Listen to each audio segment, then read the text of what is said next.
Super Bowl 18, a matchup between the two best teams in the National Football League. The Redskins 31-3 over the last 34 games. The Raiders 25-9. Greg Pruitt and Clee Montgomery back deep for the Raiders. And here we go, off the foot of Jeff Hayes. A knuckleball bounces past Pruitt into the end zone. He's got to get on it, and he does. The Raiders will start to operate from their own 20-yard line, and we'll give you the lineups in just a second. Here they are. Plunkett, Marcus Allen, and Kenny King, the two runners, Branch, Barnwell, and Christensen. We'll see pretty much that setup all day. Up front, they're big. Davis, Hanna, Dalby, Mickey Marvin, and Henry Lawrence on the right side. Just saying that the Raiders don't shift their offensive personnel too much. They stay pretty much in a two-back setup. Jim Plunkett in 1983. Left Branch is wide to the left, and Barnwell is split slightly to the right. Marcus Allen on first down, gets around the corner, gets 5. Anthony Washington came up to cut him down. Something they hope to do. The Redskin defense, they play a 4-man front. Liebenstein, Butts, Darrell Grant, and Dexter Manley. 3 linebackers, good ones, Kaufman, Olkowitz, and Rich Malott. Then the secondary has been rebuilt. Green, Washington on the corners, and Coffey and Murphy the safety. Branch and Barnwell on the left side this time, with Branch in the slot, and Allen in motion to the right, and Plunkett back to throw. Outside Allen, he's got a blocker in front of him. Marcus Allen has a Raider first down. Coffey made the stop. With help from Olkowitz. It was Dalby out in front. You know, Pat, you're talking about the Raiders not substituting on passing downs, and that's a reason, because Marcus Allen is as good a receiver as any third receiver they could put in. We see him here on this play. He comes in motion, gets out here. They get the ball to Marcus in the open field. Now, that's what they want to do all day. They don't always have to run him to do that, but they can throw those little passes to him to do that. As they said to us in the week, you do not want number 32 loose in your secondary. Allen over the left side by Dave Butts after a couple.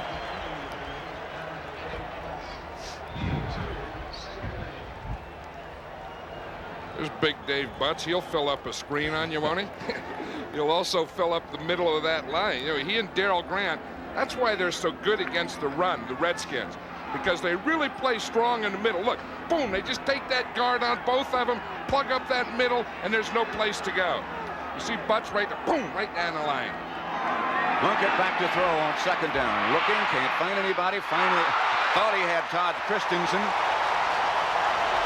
Ken Coffey came over at the last second to slap it away from Todd. That was a good play by Ken Coffey. He really closed. Now watch him right here. Christensen slipped a little as he starts to come on the end, and that gave Coffey the little chance to get in there. That was very close to an interception. Ken Coffey was around last year, but on injured reserve, so really he's a rookie. It'll be 3rd and long. Barnwell and Branch come to the right side this time.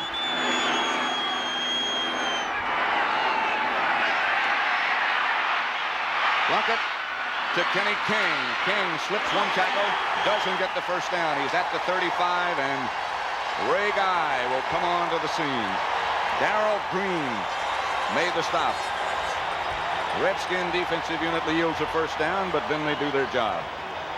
I think Darrell Green today is going to make a lot of stops. He just seems to be all over that field in this Redskin defense. Nick Giaquinto back to return the punt by himself for Washington. They decided at the last minute this week not to activate the dangerous Mike Nelms, so Giaquinto gets the job. It's a tough job in this win, too. Ray Guy. Good kick by Guy. Giaquinto circles and signals for a fair catch. It almost got away from him. Good kick by Guy. 48 yards off the toe of Ray Guy, and no return, so a 48-yard net. And the Raiders will take that as often as they have to punt. 0-0 in Super Bowl 18.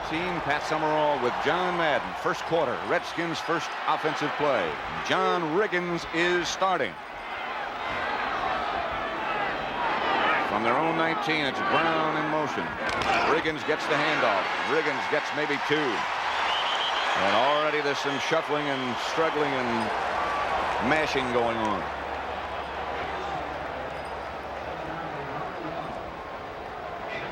It's a word that's been used a few times this week. Who's going to intimidate whom? The Washington Redskins offensive backs and receivers. Theismann, John Riggins, the lone running back. The H-back is Ricky Walker. Monk, Brown, and Warren. Up front, the Hogs, Jacoby, Grimm, Bostic, May, and Stark. Brown out wide to the left, and Monk split wide to the right. Theismann on the counter play. And Riggins barrels into the Raiders secondary. About a yard shy of the first down.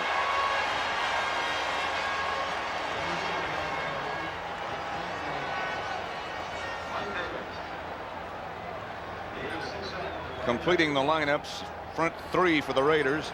Long and Alzado, the ends, and the nose man, the middle guard, Reggie Kinlaw. Hendricks, Millen, Nelson, and Martin, a fine group of linebackers. The secondary as good as there is. Hayes, Haynes, Davis, and McElroy. 3rd and short. Redskins go with 3 tight ends. That's Otis Wansley who moved, but it'll be Riggins who carries. Don't think he got it. Bob Nelson made the first contact against Riggins.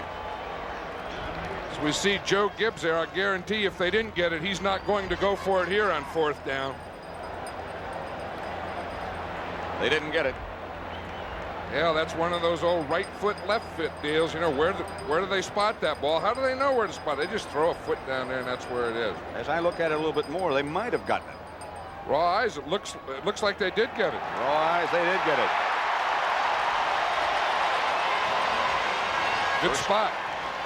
First down for Joe Gibbs, not for Flores. Redskins have the ball their own 29-yard line. The Raiders got a first down and then had to punt their first possession. The Redskins now have gotten their first down. Riggins behind Theismann. Monk in motion. Theismann will throw. Almost picked off. Intended for Monk. Mike Haynes was all over him. You know, I don't think that's what the Raiders intended to do on defense, Pat. Mike Haynes was out there. Someone was trying to run across the field with Monk. Didn't get there. Haynes just stood there and said, here comes something. I may get it going that way. Here's Rod Martin coming close to an interception. You know, they had a lot of shifting and motion and movement. I think they fell into pretty good defense there.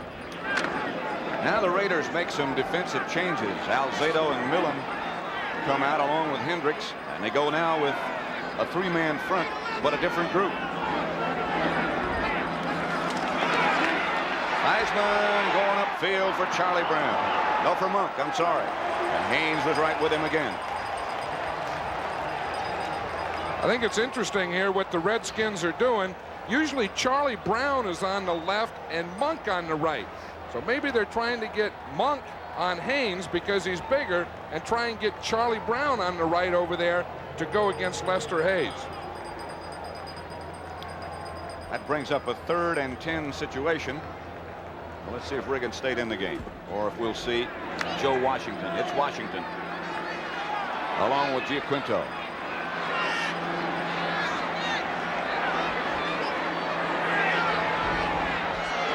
This is Monk moving. Haynes coming with him. Theismann going after it again to Monk. Haynes with 3 outstanding defensive plays. They moved a lot, but they confused very little. It's interesting to see what they're trying to do here early. You know, who do you pick on those Raider corners? Do you go against Mike Haynes? He's an all-pro. Or do you go to the other side against Lester Hayes? Looks like early they've chosen Mike Haynes. Jeff Hayes back to kick. Greg Pruitt back deep. Last time they played, Pruitt had a big day. When he came up, he ran the 40 and 4.5. He still runs it in 4.6. He's been hit a lot of times. Hayes goes up after it. Hayes has it blocked.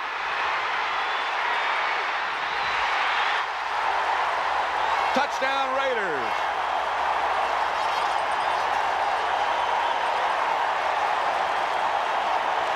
I believe it was number 31, Derrick Jensen, who did the blocking. It must have been.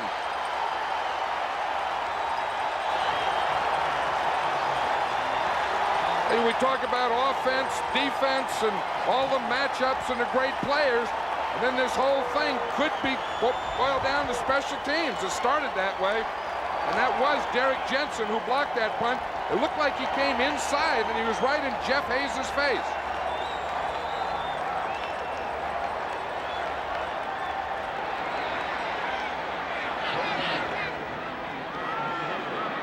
David Humm holding. Barr for the extra point. Right down the middle. It's 7-0 in favor of the Raiders.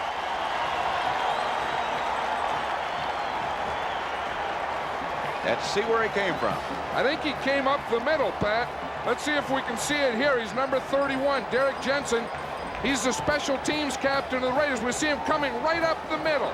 That's the place to block a punt. You don't punt it, you don't block it where he lines up. You block it about 5 yards in front. That's right where Derrick Jensen was. The touchdown goes to Lester Hayes. He made the recovery. There's Derrick Jensen. He got in the middle and he got up there. He blocked it with his right hand. He got it the highest point. And of course, there's Lester Hayes making a touchdown. So the Raiders get it into the end zone first. Block punt by Jensen, a recovery by Hayes, and they lead 7-0. Let's watch that punt block one more time. Here's Derrick Jensen right here against Otis Wansley right here. Now he's going to take an inside move. Clint Didier here was here, blocks to the outside.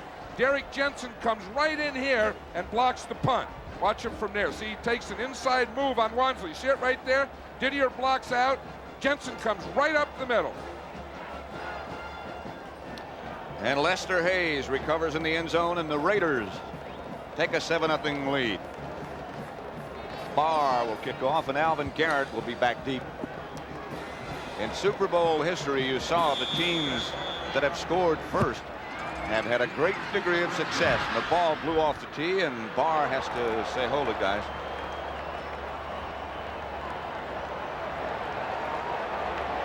Now the information that has just come to us is that it was Jensen who made the recovery in the end zone. Hayes was right there.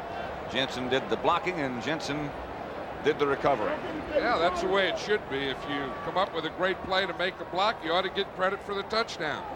That has to be embarrassing for a kicker, though, huh? You go up to kick that thing, you're all fired up, it just falls on. He had no chance. Barr's kick is headed in the direction of Garrett. At the 9.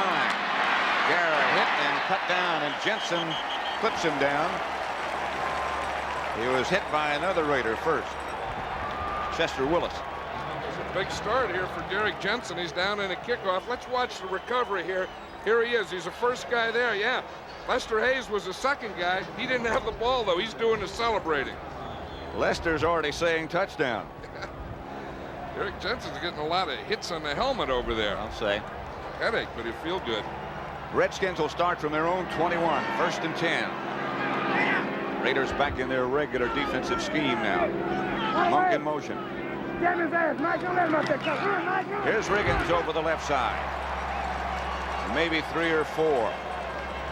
You hear a lot of yelling.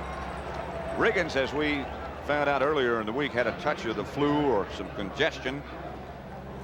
He was afraid it was going to make him weak. So far, I don't see too much evidence of that, do you? I don't think so, but the one thing you'd have to think about is Riggins is a type of fullback who gets stronger as the game goes on. He's never been a big producer in the first quarter. Builds up a little in the second quarter, but then in that second half, that's when he really comes on. So I think we have to wait to then to see. 2nd and 6 from the 25. Redskin territory. Monk goes in motion. Theismann. Charlie Brown, the intended receiver. The ball is loose. It is incomplete. Mike Haynes again. Matt Millen over to pick the ball up quickly. Theismann is 0 for 4. Well, you know, we've talked about that. Joe Theismann has talked about that, and Joe Gibbs has talked about that. In order for the Redskins to get into their offensive rhythm, Riggins has to run and create those 2nd and 2 type of things. Then you can run or pass. They haven't started establishing that yet. Riggins goes out and Joe Washington comes in. He had a big day in the first meeting between these two. A controlled scramble by Theismann, and he's got some room, but he doesn't quite get the first down. James Davis is over to nudge him out of bounds.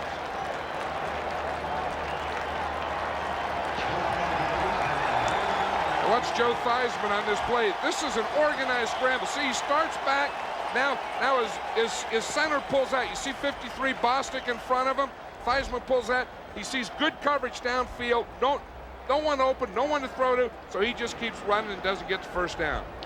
So Jeff Hayes, who had his first punting attempt blocked, is back in.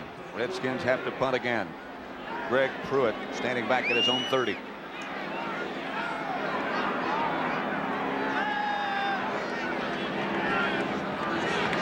They're not trying to block this one. Off the side of Hayes' foot.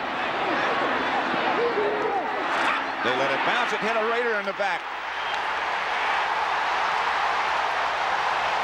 And it's Redskins football. It bounced, hit Chet Watts in the back, and the Redskins recover. The debate continues, however. We used to always have a rule. If the ball hits the ground, run off the field. Get away from it. I think it did hit number 20, Ted Watts. Looks like the officials are going to talk about it to make sure. They say it did. Redskins ball, first down. Only a 27-yard punt, but here it is.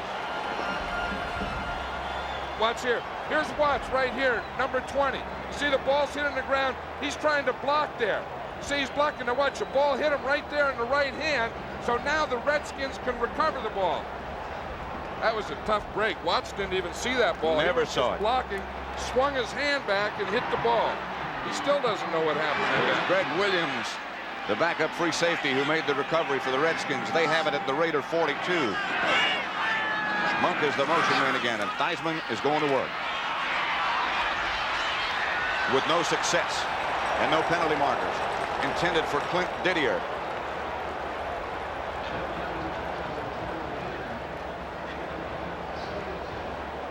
Let's see it one more time here. Again, we're going to see Ted Watts. You see him out there blocking? Look, he's blocking, doesn't even see it.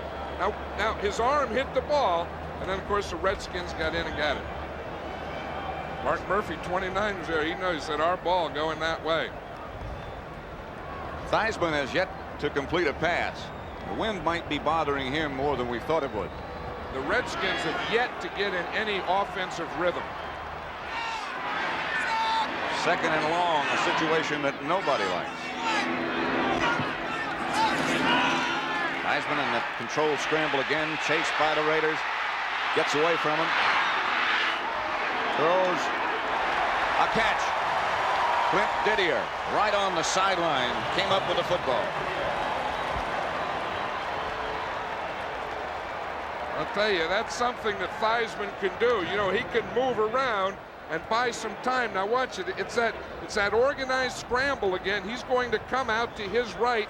Didier is out there on the sideline. You see him? Boom, up quick out here. Mike Davis, a strong safety forces, just misses there. Now watch him thread that needle. Woo. Otis McKinney said, how'd you get that ball in there? That's out of bounds. It has to be. Official said, nope, it's a good one. But it is short of a first down, so they're going to end up in that 3rd and short. Would the official timer please put 8 seconds back on the clock, please? He was out of bounds on the previous play. So you understand that, I'm sure. The clock is supposed to stop when he gets out of bounds. That's what Otis McKinney was telling the official. He was saying he was out of bounds when he caught it, though. Gene Barr said he was out of bounds after he caught it. So, as instructed, they are putting 8 seconds back on the clock. The Redskins have it 3rd and 2 at the Raider 34. Raiders leading 7-0. 8:10 left in the first quarter. Should read 8:18. They're still waiting. And of course, if you wonder why Otis McKinney was in there, the Raiders on 2nd down go to 6 defensive backs. and he is one of the 2 extra defensive backs that come in. It is an honor for those people. Those are today's officials. And they are here because the league officials feel they did the best job. Third down. Brown in motion. They give to Riggins. Riggins circles to the left, and he gets enough for the first down. About the 31. Howie Long tripped him up along with Rod Martin. Riggins from Redskins pick up the first. I tell you, if they really need one, that's where they go. They go to that left side in there behind Russ Grimm and big Joe Jacoby. Watch Jacoby here, 66. Boom, in, head up, keep those feet private. Boom, move, push. Get a little deal there. He was man-to-man on Howie Long. Jacoby got the movement. The Redskins got the first down. Well, that's a little strength meeting when those two meet. First down. Raider 31. Riggins is hit right at the line of scrimmage by Rod Martin and someone else. He only got a yard. John Riggins was telling us the other day that maybe that 49er game, the championship game 2 weeks ago, may have been the toughest game he's ever played. He said he had divots all over his body. He went into the 49er locker room after the game was over and said, "Hey, you guys, look at me. You didn't replace your divots." I don't mean on the field. I mean on my body. Said he got some of them replaced. He said, but it just doesn't look the same after they're replaced. Riggins is out and Washington is in now on 2nd and 8. The Raider 29. Washington is the ball carrier. The scooter gets to about the 27 before Van McElroy comes up to cut him down. The Raiders, almost to a man, fear Joe Washington as much as any of the Redskins' weapons. That's what they said. They remember the last game, and of course, it's because of Joe Washington's speed. They figure if Riggins is in there, they can control. That's strength against strength, and they can handle that. Joe Washington gives them another fast guy in there, and that makes them worry. Now on 3rd and 6, they have Giaquinto and Washington, and now they do their now familiar moves, and here comes Brown. Well, this is Alvin Garrett in motion. Theismann incomplete. Looking for Giaquinto. The Raiders had it well defensed. Otis McKinney and Mike Davis on the defense. Here comes Mosley. Mark, who of course kicked the game-winning field goal against the 49ers 2 weeks ago, but missed 4 before that. There's his year in '83. It was a good year, but not nearly as good as last year. And the wind could certainly bother this. You can see those ribbons on top of the goalpost as he goes from 44 yards out with Theismann holding. It is wide left.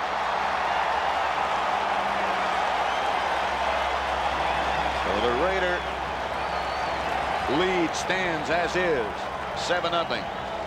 We have 6 minutes and 16 seconds left to play in the first quarter of Super Bowl number 18.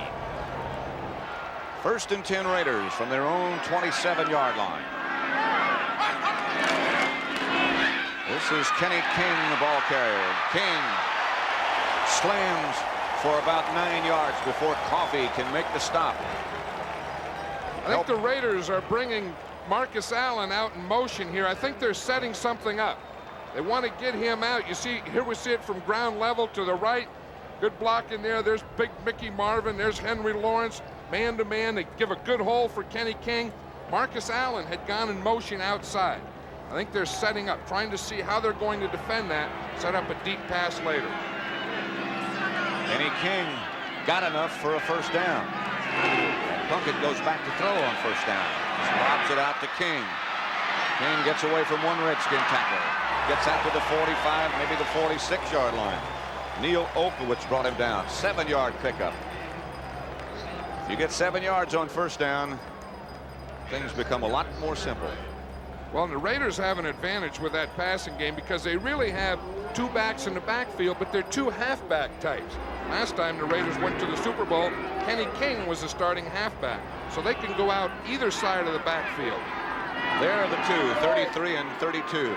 Marcus Allen and Kenny King. 2nd and 3, and Marcus. Todd Liebenstein came down to make the initial contact.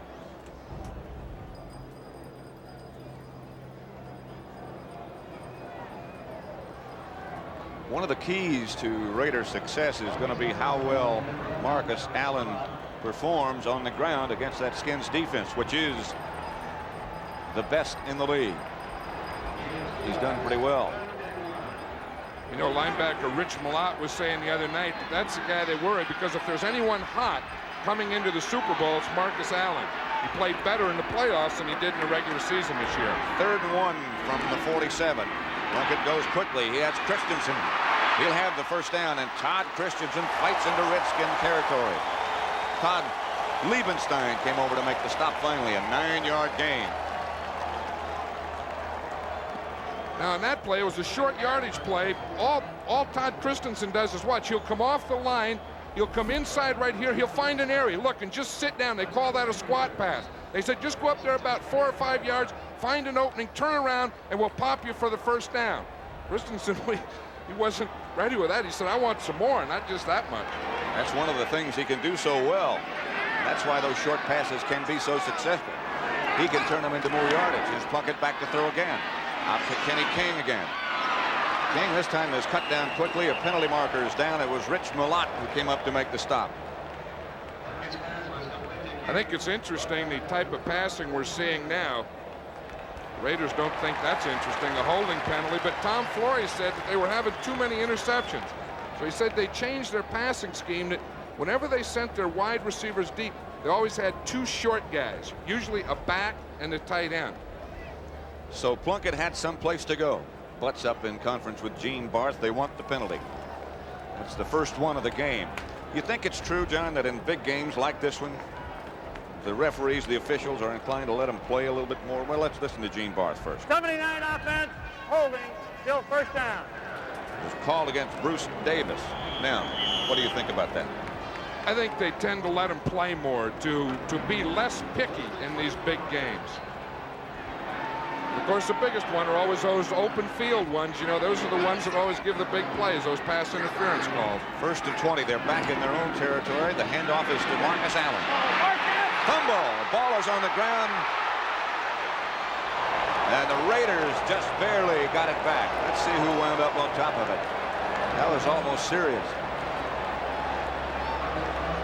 Well, the Raiders have had 1 turnover already, but they played great defense. The Redskins didn't take advantage of it. They almost had their second here. Watch this. It's a sweep play to Marcus Allen. He's getting out here to the outside. He has the ball in the right place. It's on the outside. We see right there, Monty Coleman, 51, came in and stripped it with his left arm. Charlie Hanna came over to make the recovery. He got cut off and couldn't get out in front of Marcus. That's why he was back there. Frank Hawkins in the backfield now with Marcus Allen. Plunkett with a lot of time. Christensen almost comes up with a one-handed grab, covered by Rich Malott. That's the matchup they wanted. They had that. Todd Christensen lined up on the right side, ran across, all the way across the field. It looked like he was open sooner than Jim Plunkett threw it to him. Let's see if we can watch it here. Here's Christensen here. He's number 46. Now watch him as he breaks right here. He looks open right now. Now, by the time the ball gets there, he didn't have as many steps on Malott. It had to be that Plunkett didn't see him soon enough. I think Plunkett was looking to his right. So it's 3rd down. They need 24 for the first. Raiders operating at their own 42-yard line. And the referees stop it. I think Washington, yes. Washington takes a timeout. Timeout, Washington. That's their first timeout. I think somebody might have been missing from the Redskin defense, although I can't understand why, unless they were trying to put in 6 defensive backs and somebody just missed it. Raiders still lead, though, 7-0. We can see why the Redskins had to take timeout on that last play. They only had 10 guys in the field. 1, 2, 3, 4, 5, 6, 7, 8, 9, 10. There was no one out here to cover, so it was a smart move. Could turn out to be a costly move if they get into a situation where they need a timeout. Well, you know, it's one of those things on both sides. It could come back to haunt you, but if you're only playing with 10 guys and you don't have a corner out there to cover Cliff Branch, That could be a 7-point play. And now Washington is out there with Branch. Third down and long. Plunkett back to throw. Throws it away. Throws it in the direction of Frank Hawkins as Dexter Manley was applying some pressure.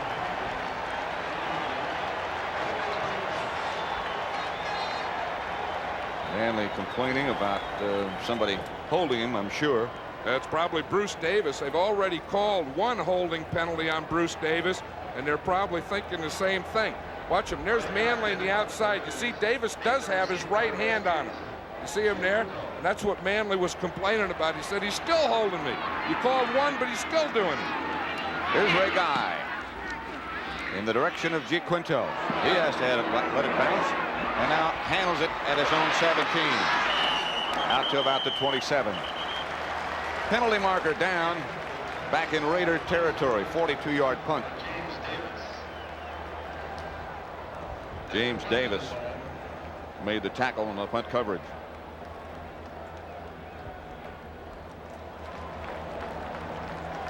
They're going to call the Redskins for holding. That is really serious. They needed 24 yards for the first down. I tell you, the Redskins are having a tough day today on special teams in this first half. They've had a punt block. Now on a return, they get a holding penalty, and this is really going to put them in the hole.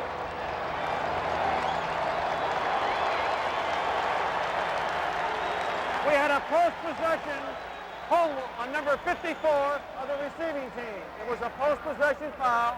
First down. On Peter Cronin. So the Redskins will have to start deep in their own territory. Back on the 8-yard line. Trailing the Raiders 7-0. Tampa Stadium. What a shot, huh? Not a bad seat in this arena. Seats 72,000. None empty.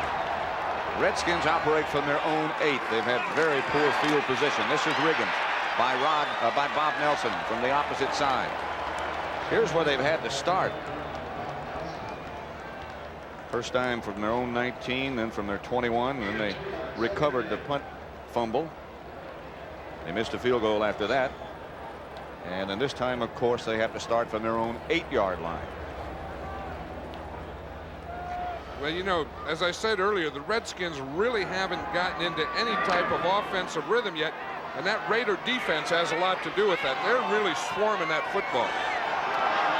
Washington is the setback. See if Quinto goes in motion and Theismann backpedals. It's Joe Washington, and he scurries out for a first down. Martin and Nelson. That's that option pattern that he runs, a 10-yard pickup. That's right. What he does is he comes down the field about 8 or 10 yards, and then he can go inside or outside depending on how he's covered. Let's see if we can see it here from the end zone.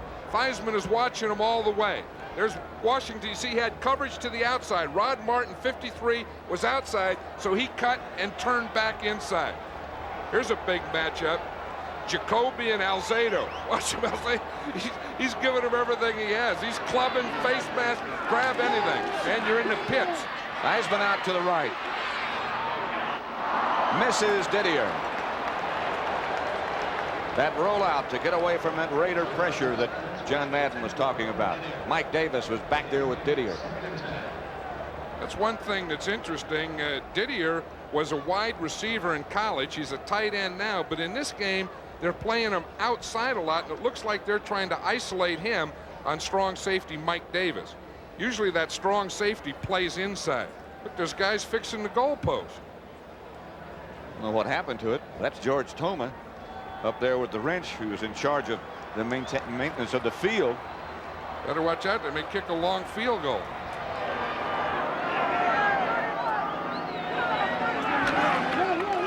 Here's Riggins, and he'll go nowhere. Rod Martin made the play on Riggins. Here's a heck of a linebacker, Rod Martin. You know, he's not big. He only weighs about 220 pounds, but he has great big hands and strong hands. That time Don Warren, the tight end, was trying to block him. He went whap. He got those clamps on him right down the line and strung it out. He said to us the other day when we talked with him, I may not be very big, but once I get my hands on you, it's over. And that's what he did on that last play to Don Warren. He got those hands on him, strung that play out. So it's third down. 13 they need to get the first down. Offsides is Alzado. Lyle likes to go up the field like that, and he was just trying to get a jump on Joe Jacoby. That's what he was saying. He told us the other night, he said, I want to get him, I want to get his feet moving. And the way he wants to do that is get up the field quickly. That time he got up a little too quickly. He's saying that Jacoby moved. Jacoby's one of those tackles who doesn't get down in a three-point stance when he pass blocks. Offside, 77 defense, still third down. Let's watch it. It's right here at the bottom of the screen. You see, it looked like he was tipping a little, but Alzado just took off. It is still 3rd and 8 from the Redskin 22 with 55 seconds left to play in the first quarter. The Raiders leading 7-0. You know, when you're like Jacoby and you weigh over 300 pounds and you start to tip, that can register on one of those scales. He could hardly get out of the door of the meeting room the other day.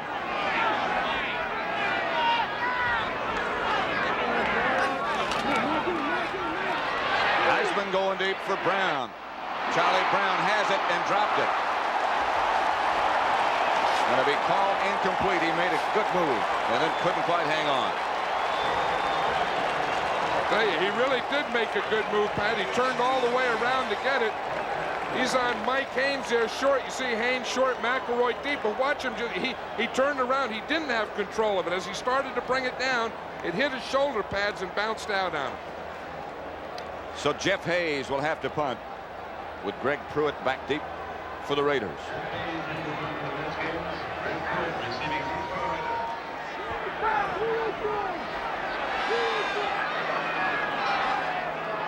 Bostic is the snapper. He came pretty close to getting that one. Hayes hangs it high, and Pruitt at the 30. Pruitt scoots up the field to the 38, and there's a scramble after this one.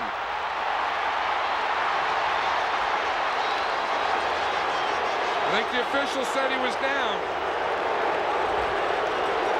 48-yard punt by Hayes. The official did indeed say he was down. The ball is dead.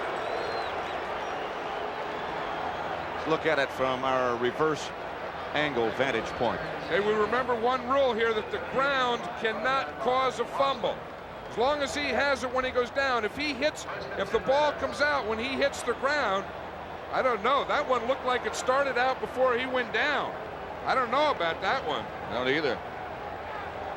Yeah, that ball's being stripped by Greg Williams. Watch Williams, 47, come in there. Watch it, it's right up at the top. No, that was caused by the strip. That should have been a fumble. He almost just took it away from him. That went right up his shoulder pad. Here's Marcus Allen, and he gets some room to the outside. Allen in Redskin territory, out of bounds at about the 45, hit out by Darrell Green. 17 yards for Marcus Allen. Well, the Raiders dodged a bullet there. And I'll tell you, when they get some life, they're going to come. Here's a Raider defense talking about the Redskin offense. Al Alzado saying, geez, I just beat Jacoby on an inside move, coach.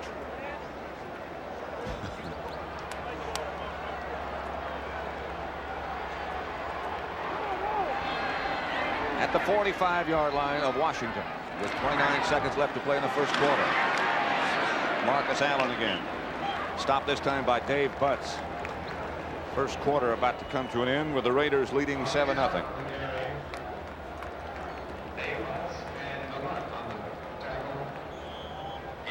Over the last 4 games, as Rich Millot said, Marcus Allen has been hot. What he averaged over the last 4 games, 108.3. Today he's 6 carries, 25 yards picked up. He just got 17 of those. That's the end of the quarter. with the Los Angeles Raiders leading Washington 7-0. Super Bowl 18. Let's go back and check that fumble again. Let's watch it one more time.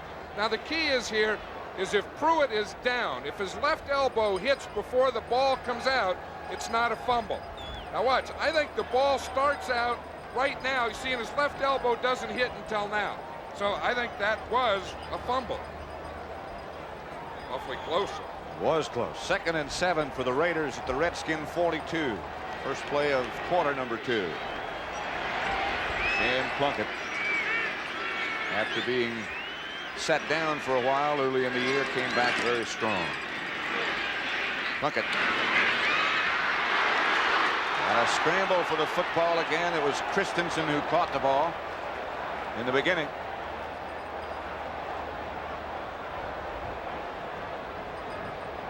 They're all standing around there trying to figure out whose ball it is. 3rd down. 3rd down, Raiders. Raiders ball.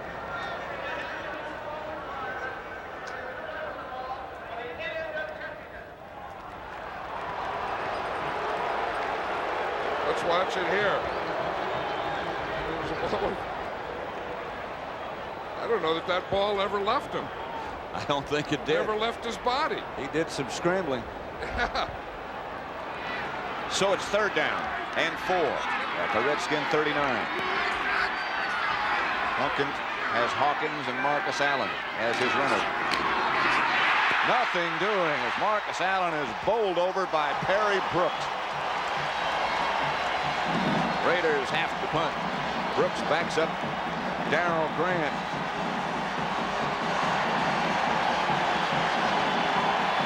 Ray Guy comes onto the scene.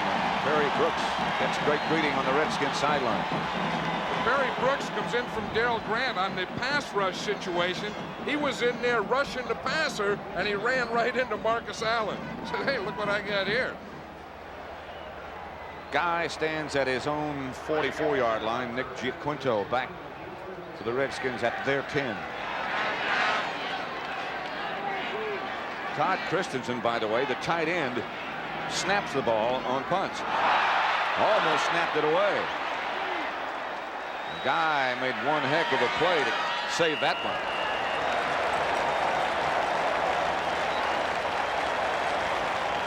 I'll tell you, Ray Guy is 6'3", but he went up to about 7'3" on that.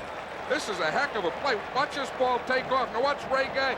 He goes up, catches that thing with one hand, his right hand, in one motion brings it right down and kicks it. That's why he was a #1 draft choice. Everyone says, who drafts a punter in the 1st round? Look at that play. Whew. He's the oldest punter in the NFL, but still one of the very best. 42 yards on that. Raiders 7, Redskins nothing. 2nd quarter. Joe Theismann 2 out of 10 for 18 yards. Plunkett 5 out of 8 for 26 yards. And Theismann tosses back to Riggins. And again, not much happening in the way of what the Redskins wanted to do as Mike Haynes was up with help to knock Riggins out of bounds.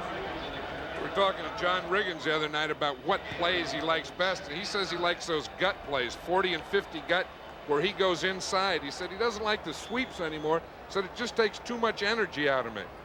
That was a sweep. And he didn't like it. He threw the ball down. He usually tries to turn him up the field quickly. But the Raiders didn't give him any alley. 2nd and 9 from the 21.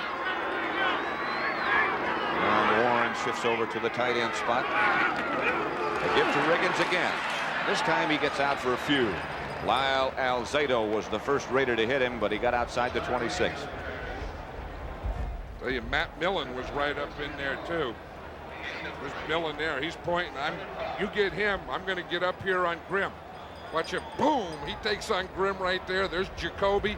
Alzado comes down and makes the play. That's really some contact in there. When you get Matt Millen, he weighs about 270 pounds, and he's going, boom, he's going in there against Grimm. That's Cindy Alzado, Lyle's wife, enjoying things right now with good cause. Theismann outside Washington, and Washington tries to struggle back to his feet. Rod Martin was out there with him. That's going to be close to a 1st down for the Redskins.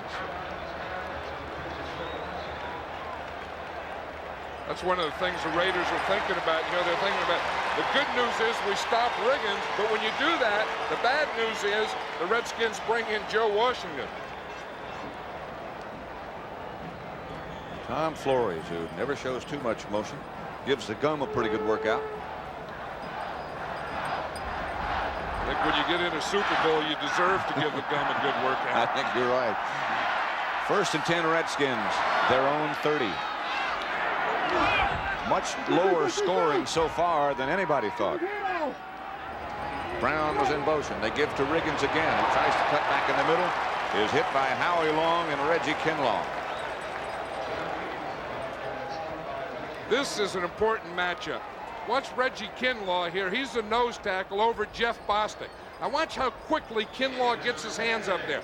The key in the 3-man line is you can't get movement on that nose tackle. You see him? He just took on that center, just pulled him off, and boom, he was right there in the middle to stop Riggins.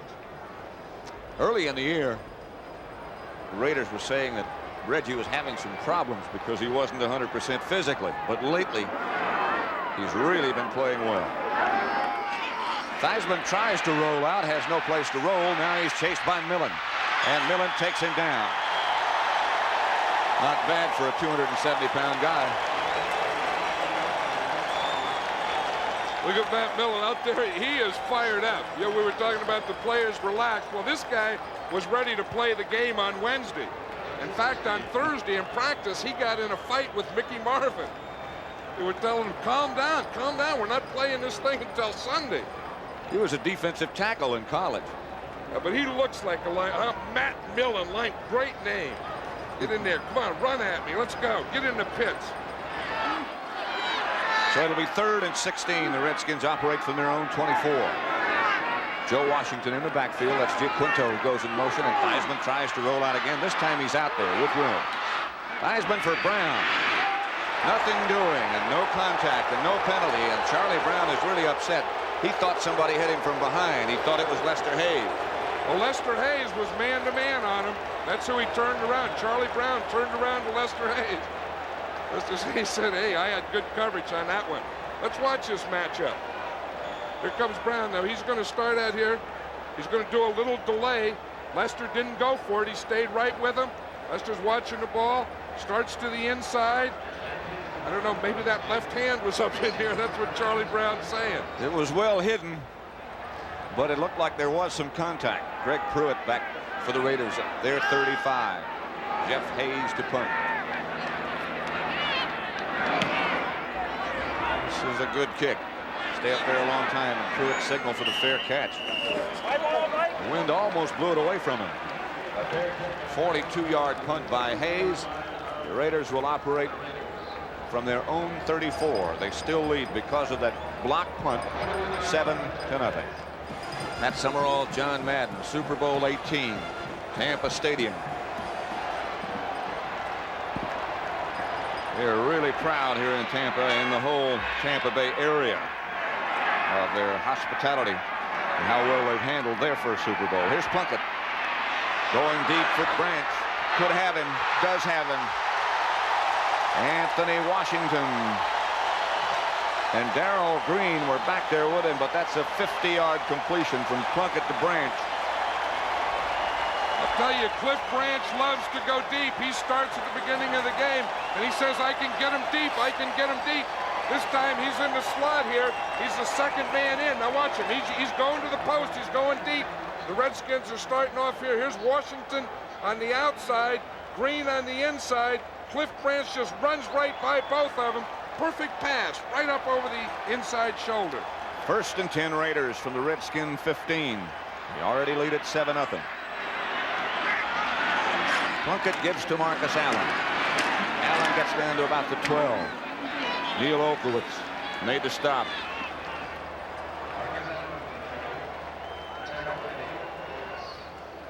All-time postseason receptions. Cliff Branch is the leader and adding to that total. Another ex-Raider, Fred Biletnikoff, in the second spot.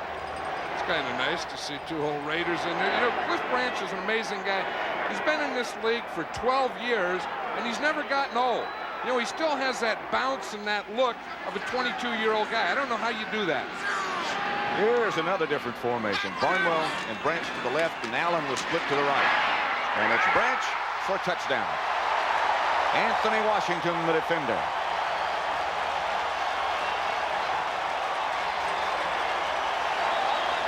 That is Jim Plunkett's wife, and she just watched her husband complete a touchdown pass to Cliff Branch.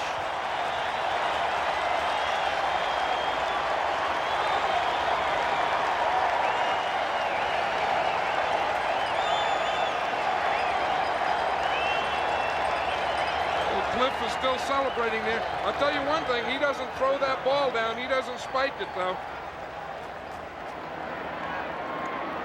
Barr's extra point is good. 65 yards they won in 3 plays. And the Raiders take a 14-0 lead. Here's the touchdown. Let's watch it. Malcolm Barnwell is outside. He goes in motion. Now that looked like it caused a little confusion. Anthony Washington is looking, and now he's man-to-man on Cliff Branch. He makes the move. He just left Washington right there in his footsteps. That was a quick move he made here. Yes, sir. Watch Plunkett. He sees him right now. He says, I got him. Right over there and drill it in there to Cliff Branch wide open. And so the Raiders, with 9:14 left to play in the first half, take a 14-0 lead. Let's watch the touchdown again. Now here's Marcus Allen over here. Now that brings Mark Murphy over to this side. So that means there's no help in the post. Barnwell goes in motion. He goes with him. Cliff Branch just runs a post right in here. See, now watch the weak safety, the free safety, Murphy. He'll move to his left. You see it there? The motion takes him in there. A little confusion right there. And boom, there's no help in the post. Wide open. Pretty good scheme. There's Cliff Branch. Alvin Garrett. Back. Cliff Branch, by the way. Career 3 touchdown receptions, ties a Super Bowl record. That's Garrett at the 6. No place to go, and he goes airborne. Lands on the 20-yard line. Hit by Jeff Barnes. The Raiders drive 3 plays, 65 yards. They kept the ball 1:34 seconds, and they lead 14-0. And that defense is swarming all over the Redskins. Washington defensive unit. Dexter Manley closest to you.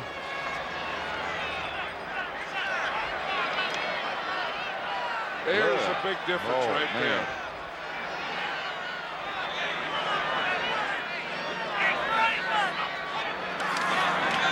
Theismann fakes his rush and goes down in the hands of Rod Martin. Just came swarming and swirling around the corner. Theismann had no chance. What they did on that is they tried to bring the left guard, Russ Grimm, out. Now watch him. Martin is right up there on the top of the screen. He's coming. Now watch, Grimm tries to get out. Martin just runs right by him. Theismann doesn't have a chance. I'll tell you, that Rod Martin makes big plays in big games. Remember the last time the Raiders were in the Super Bowl? He was the MVP of the game. Intercepted 3 passes. Joe Washington now once again has replaced Riggins. 2nd and 18 from the 12. Theismann has to throw and goes back and does. Incomplete. Jeff Barnes is playing in passing situations for Ted Hendricks. Hendricks has a muscle tear in his stomach, and it just hasn't healed all year long. And he said he can move straight ahead and those types of things. He said he has trouble in pass coverage. So he's playing the rundowns, and then Jeff Barnes comes in and he plays the pass down. There's Ted. He said that muscle really won't heal until March. That's tough when you have to play a Super Bowl in January. It will be tough to keep him out, at least on the running situations. It's 3rd and 18 now from the 12. 8.5 minutes left to play in the first half, and Theismann backpedals. Has to come out of the pocket. Does get rid of it. Has Alvin Garrett. It's near first down yardage. He may have it. Alvin Garrett thinks they do. He hasn't sold that to the officials yet. Yes, sir. That gets him out of a very deep hole.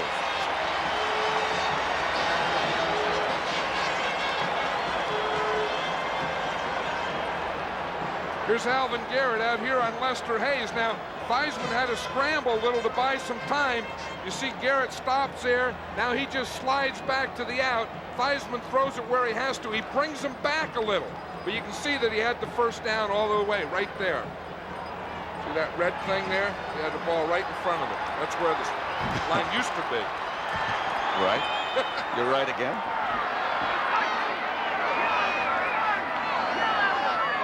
Monk with a fake motion move. Theismann goes outside. He has Clint Didier, but there's a flag down. That'll be a 12-yard gain, but we'll wait for the penalty. I'll tell you, these teams are really going after it. This is looked like it was against George Stark, the right tackle of the Raiders, blocking on Howie Long. And usually when the guy here on this end calls it, it's usually the tackle. That's the one he has the best view at. And it is. Let's see if it was Stark. Yeah, I think so. 74 offense, holding, still first down. Let's take a look at it. Here's George Stark, 74. Howie Long on defense, 75. Stark beats him to the punch. He gets that right hand up there. And you see what happens. Then the left hand is in there behind, pushing a little. That was kind of close. Early it was a right hand, then a little push with the left hand. It wasn't a flagrant hold. But it was a hold. And it's 2nd and 20 from the 20. And Theismann throwing now on almost every down. Screens. That's Clint Didier. And Didier whirls back up to about the 38-yard line. Mike Davis made the stop, an 18-yard gain. They got most of it back. Well, they're using Clint Didier, as we said earlier, more as an outside receiver today. We see the screen here. You see Theismann starts, looks to the right, comes back, pops it out there to Didier. Russ Grimm, the right guard's out, the left guard's out in front. He gets a block on Rod Martin, so Didier can get up, pick up about 8. Clint Didier was a receiver for Neil Lomax in college. They were going to look at Lomax, and they found Didier. 2nd and 2, 38. And it's Riggins. Like he might be about a foot short of the first down. Howie Long on the bottom of the pile. Going back to that screen pass that Didier caught. Theismann did a whale of a job of selling that thing to the right side. That's right. He looked to the right, and then he pumped to the right, then he wheeled around and threw it back out to the left. It's one of the things that Theismann said that he wants to even work more on is his ball handling. You saw Otis Wansley check in, and you see Ted Hendricks is strolling around. This is short yardage, so you know Ted Hendricks is going to be in there. That doesn't bother the stomach.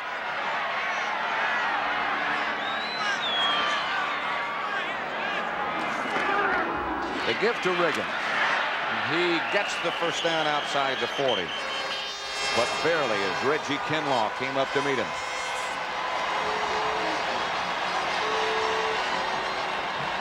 Redskin fans, and there are a lot of them here, have had very little to cheer about so far. Raider defense has dominated things. But this time the Redskins have moved it out of the hole. 6.5 minutes left to play in the first half. You know, the Raider defense is doing two things. One, on the run, they're all up there tight. They're really giving Riggins no place to run. And then on the pass, they're just covering the Redskins like a blanket. Here's Riggins, and over the left side, he gets about 3. Mike Davis, tough, strong safety, comes up to cut him down. You know, somewhere, I think the Redskins are going to have to start throwing some on first down. I know they want to establish Riggins, but what that is establishing is the Raider defense playing up there tight. And that's really a good time to pass. Theismann, of course, gets the plays from the sideline by signal. And you just saw some of those signals coming into him. 2 guys signal. One of them is a dummy.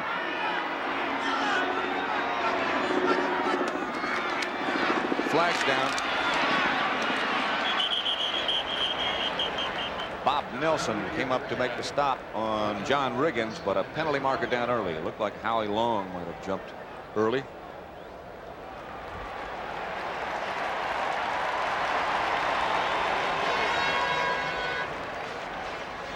Howie Long nods his head. He said, yep, I did it. Yeah, you got me. Yeah, I did it. You're right. It's okay.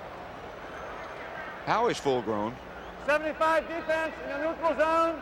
Still second down. He has those eyes of a linebacker playing defensive lineman. Let's watch Howie Long here. See, he gets a little jump. He's taking an inside move, and that's why. See, he's going to go inside on start. So he jumped in there a little and got in that neutral zone. He's listed at 270, but I doubt that.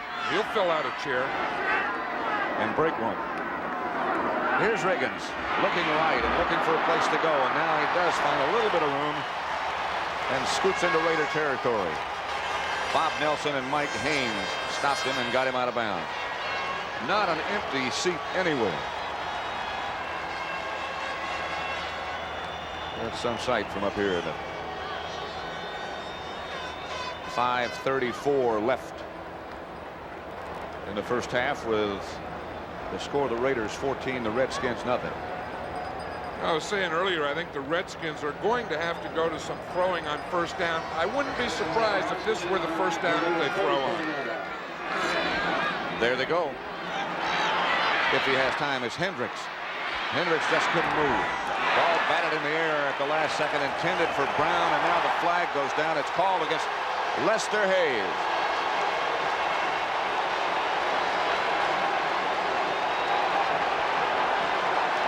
I think it's safe to say that Lester doesn't like the call.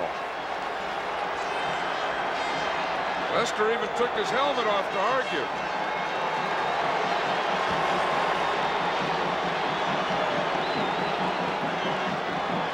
Looks like he may have had his hand on him a little early. You see right there, you see the left hand?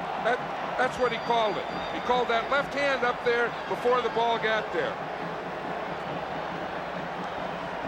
But Joe Theismann's helping that official. Look, he's telling him what it is. And that's a hold. He said, well, okay, you got it. And when you're down 14-0, you're doing everything. You object a lot. They're at the Raider 35, first down. Theismann backpedals, throws. That's Didier. Inside the 15, a pickup of 20. Mike Davis made the stop, but Didier gets a clutch first down catch. You know, we could tell that the Redskins were setting this up because they've had Didier outside. You see him out here? He's a tight end, but he's lining up wide. He's outside. That brings the strong safety, who usually plays inside. In this case, Mike Davis puts him out in a position he's not used to. So they're going to work on him spread out. Excellent throw by Theismann, too. Didier was able to get his body between the ball and the defender.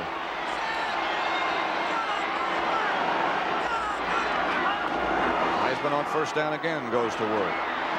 Theismann scrambles to the 10 and dives at the 10. Davis was coming up to meet him. I'll tell you, that was good coverage by the Raider defense. Joe Theismann was looking and looking. He couldn't find anything. He found a hole in the rush, and he picked up about 5 yards. But it's interesting, the last, 3 or 4 first downs, they've gone to the pass every time on first down. Well, you remember the first meeting between the two teams. They had great success throwing on first down. They have scored successfully 74 times. And 81 cracks inside the 20 at 2nd and 5.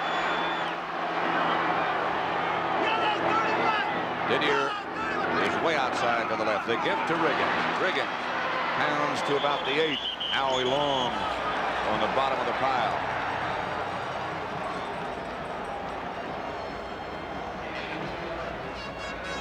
You know, one thing you get when you start throwing on first down, that loosens that defense up a little, and then you may have a chance for Riggins to find a little hole in there. Although, look at all these guys. Watch Matt Millen. You don't think he's strong? You see 55? Yep. That's the old body slam, you know, like they do in wrestling. Ooh, whoa! And Riggins, you know, I mean, that's a load, yeah. Body slam. Here comes Millen coming out. Riggins is also out. This is the 12th play coming up in this drive. And now the Redskins have to take another timeout. That means they only have one left in the first half. I kind of like that shot. That was 2 old-fashioned football players playing in the pitch, body slams and all. That's not bad. 14-0 Raiders. Redskins have used 2 timeouts because of confusion both on offense and on defense, so they only have one left. Joe Washington in the backfield. They go quickly. Theismann in the pocket, throws in the middle of everybody. It was intended for Washington, but he was covered by Rod Martin and Mike Davis, and covered very well. And here comes Mosley. I think Theismann forced that one, Pat, because Washington was double covered. He's trying to run that option thing going in or out, and he was covered inside and outside, and he had nowhere to go.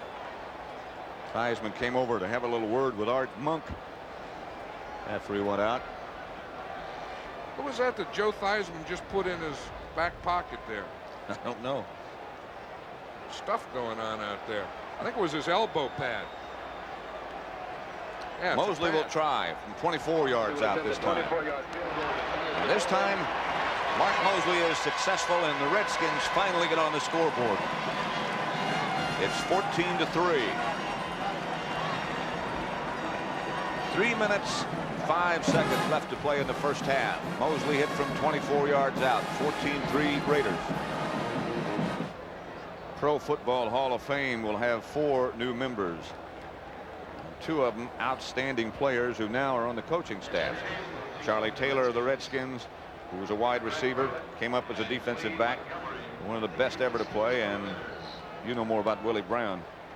Willie Brown, you know, we talk about guys that are the best ever to play. I had Willie Brown when he was really something. I think he's probably the best cover man that ever played this game as a corner. Jeff Hayes roots it out of the end zone in the direction of Pruitt, but the Raiders will start to operate from their own 20-yard line. There were 4 who will go in the Hall of Fame. Those 2, Willie Brown and Charlie Taylor, and Mike McCormick, who played so many good years at offensive and defensive tackle for the Cleveland Browns, and Arnie Weinmeister, who was some defensive tackle with the New York Yankees and New York Giants. Later went to Canada.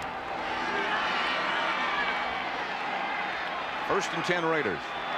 Branch and Barnwell both together. Split left. Pruitt gives back to Allen. Gets away from Butts. Finally goes down in the grasp of Mark Murphy after a gain of 10. You know, it's funny what that deep passing does for you. That really loosens up the defense, and then you can get that. Once a right tackle right on the right of the screen there. That's Henry Lawrence. Mickey Marvin starts out there on Butts. Henry Lawrence starts out there. Here comes a little pitch to Marcus Allen, but look at the hole by the time he gets there. You know, one thing that we may see off that play later is a run pass. That same action, and Allen throws the ball. Here's Plunkett throwing the ball, if he has time. Ball is loose. They say his arm started forward. Darrell Grant put on the pressure. That's the first sack of Plunkett. You know, they may say that he was in the grasp of the quarterback. It's Darrell Grant right here. He's number 77. Well, see, he just starts up there. Boom, Hannah has him. There's Davis. He has him by the shoulder pad. He's holding on to him. He tries to get a takedown. He goes right by Bruce Davis and gets Plunkett. You know that Grant, remember we talked to him the other day, and his arms are as big as a guy's legs. Huge. Yeah, they look like 2 legs hanging out of his shoulder pads. Look at him. See, right there, he's in the grasp of Darrell Grant down below, so the referee blew the whistle. The Redskins had a blitz going, and Millot and Coleman were back there close to Plunkett as well. 2 minutes remaining. It'll be 2nd and 20 from the 21. 2 minutes remaining first half. Raiders leading 14-3.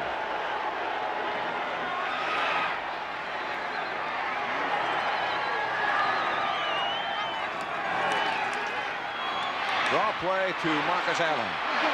He slips down. Mark Murphy came up to make the hit.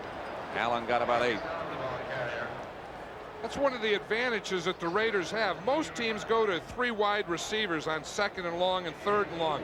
But by having 2 backs in the backfield and you get in 2nd and long, you still have the threat of that run. That's what they did on that play, but Allen slipped as he got outside here. He was a fullback when he was in college and did mostly blocking. Moved to tailback his senior year, and he's still an excellent blocker. 3rd and 13. come the Redskins on a blitz. Plunkett steps up away from it. Gets it outside to Hawkins. And Hawkins gets a Raider first down. Anthony Washington made the tackle, but a good play by Plunkett. Tell you, it is. You know, they talk about Plunkett and they say that he can't move, he doesn't scramble, but that type of movement that he made is the type that he can. They had a blitz on him. He just took a couple steps, bought some time, and found Hawkins there. John, there are a lot of people who think he throws better on the move like that. I think he throws better that way. I think if you give him a rush and you let him just stay back and pass, he's not as effective as he is right here. You see right here, the rush is all beyond him. Now he gets up, he has an open field. He finds Hawkins there and picks up a big first down. Number 48 is Ken Coffey, who came up to help out on the tackle, and he is being administered to now. Stung him a little bit. Now the Raiders have all 3 of their timeouts. They just took the first one, so they have 2 left, but with 1 minute and 6 seconds and 2 timeouts left, that is plenty of time.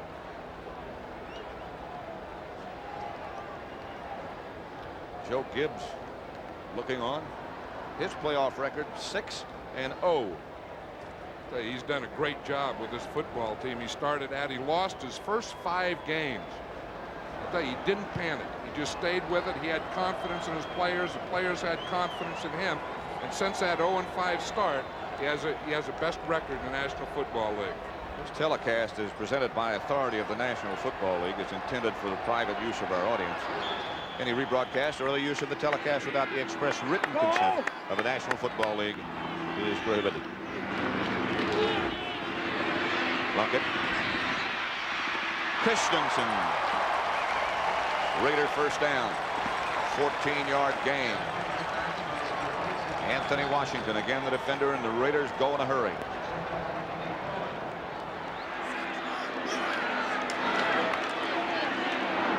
Branch will have it and will get out of bounds. Again, Washington was the defender.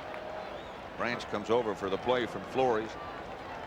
I know it. I know what he's telling them, too. On the last 2 plays, Cliff Branch was wide open on anything to the outside. Anthony Washington, the right corner of the Redskins, is really playing him off and deep, and he can run anything like an out or a comeback, anything in front of him. He got 6 on that one in front of him. Call it 7. We'll make it 2nd and 3 then.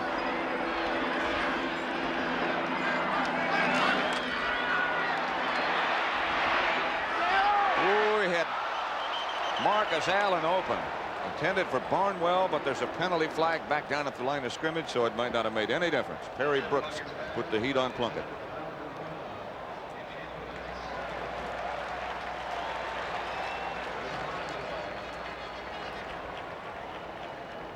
The difference between the first down play and the second down play was that the Redskins put in their 6 defensive backs on second down. They didn't have them there on first down.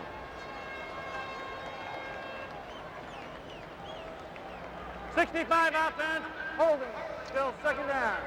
And Mickey Marvin matched up against Dave Butts. 65 against 65, load against load. Man against man. Mountain man against mountain man. Second down. They need 12. It's back to Marcus Allen. He cuts upfield. Allen to the 40. Todd Liebenstein made the stop. Help from Tony McGee. It's their second call timeout. 29 seconds remaining in the first half. 14-3 Raiders leading. Well, the Raiders need about 10 more yards to feel comfortable with a field goal attempt here. So they bought some of that on that run to Marcus Allen. Now with third down, I don't imagine they'll go for the end zone. I would imagine they would go to something where they can get in field goal range. Raiders have one more timeout remaining. So do the Redskins. And from right here, that would be a 57-yard field goal. That's too much in this win.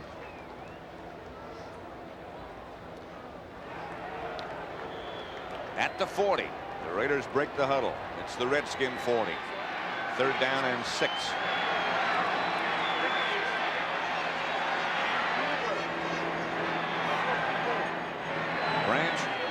Out to the left.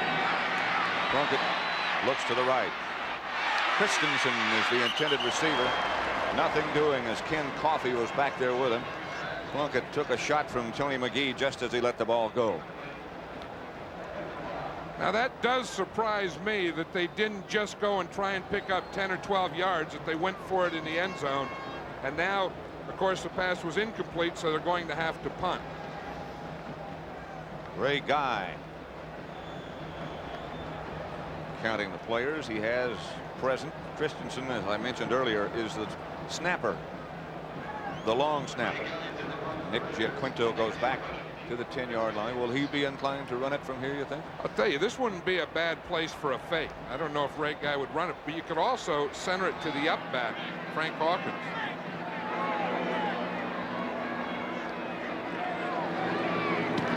Going for the corner. Giaquinto lets it go. It bounces and is going to be down by the Raiders at about the 12-yard line, where the Redskins will take over. 1st and 10 with 12 seconds remaining. 1 timeout remaining. It's been a struggling first half for Joe Theismann. 6 out of 17 for 78 yards. The Redskins have not visited the end zone yet. 14-3 the Raiders lead.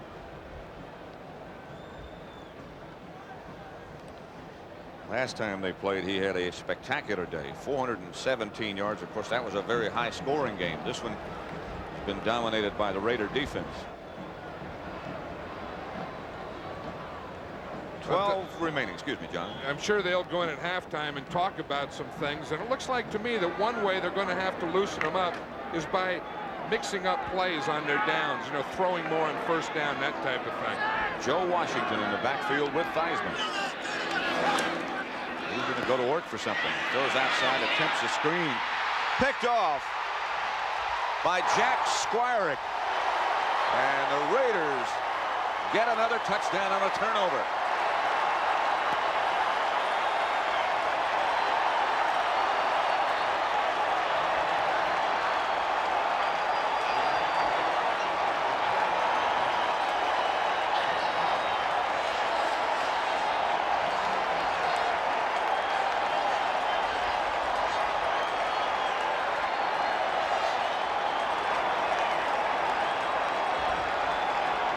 Jack Squirek's going to take that ball home.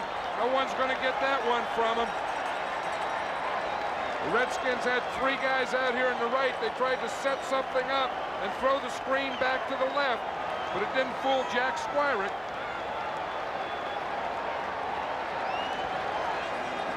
David Hum holding, and Chris Barr for the extra point. 21-3 Raiders. Silver and black fans are going crazy right now. I tell you, that's one that I'm sure Joe Gibbs, Joe Theismann wished that they had back. They only had 20 seconds. They could have run the clock out, but they decided to go for this. Now watch, here's the 3 Redskins out here. So they want them to make them think that they're going here. Theismann comes back, throws the screen out to this side. Squirek comes in, picks it off right here, and takes it in the end zone. You see, they're trying to make them think they're throwing out here. Now watch here, Squirek comes out. He sees it right now. See if we can stop it right now. You see, he read it right there. Watch out, he gets there, boom, in the end zone.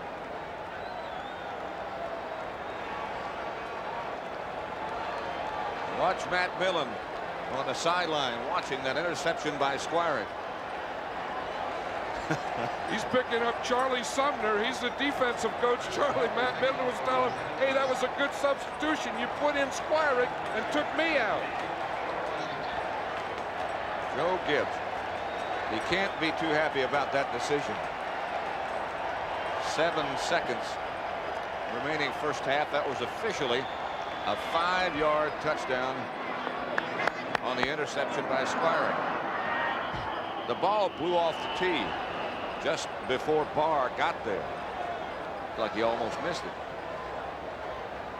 I think he started to kick it and saw it was going down, and he just lifted his leg up. Block punt, touchdown Raiders. Interception, touchdown Raiders.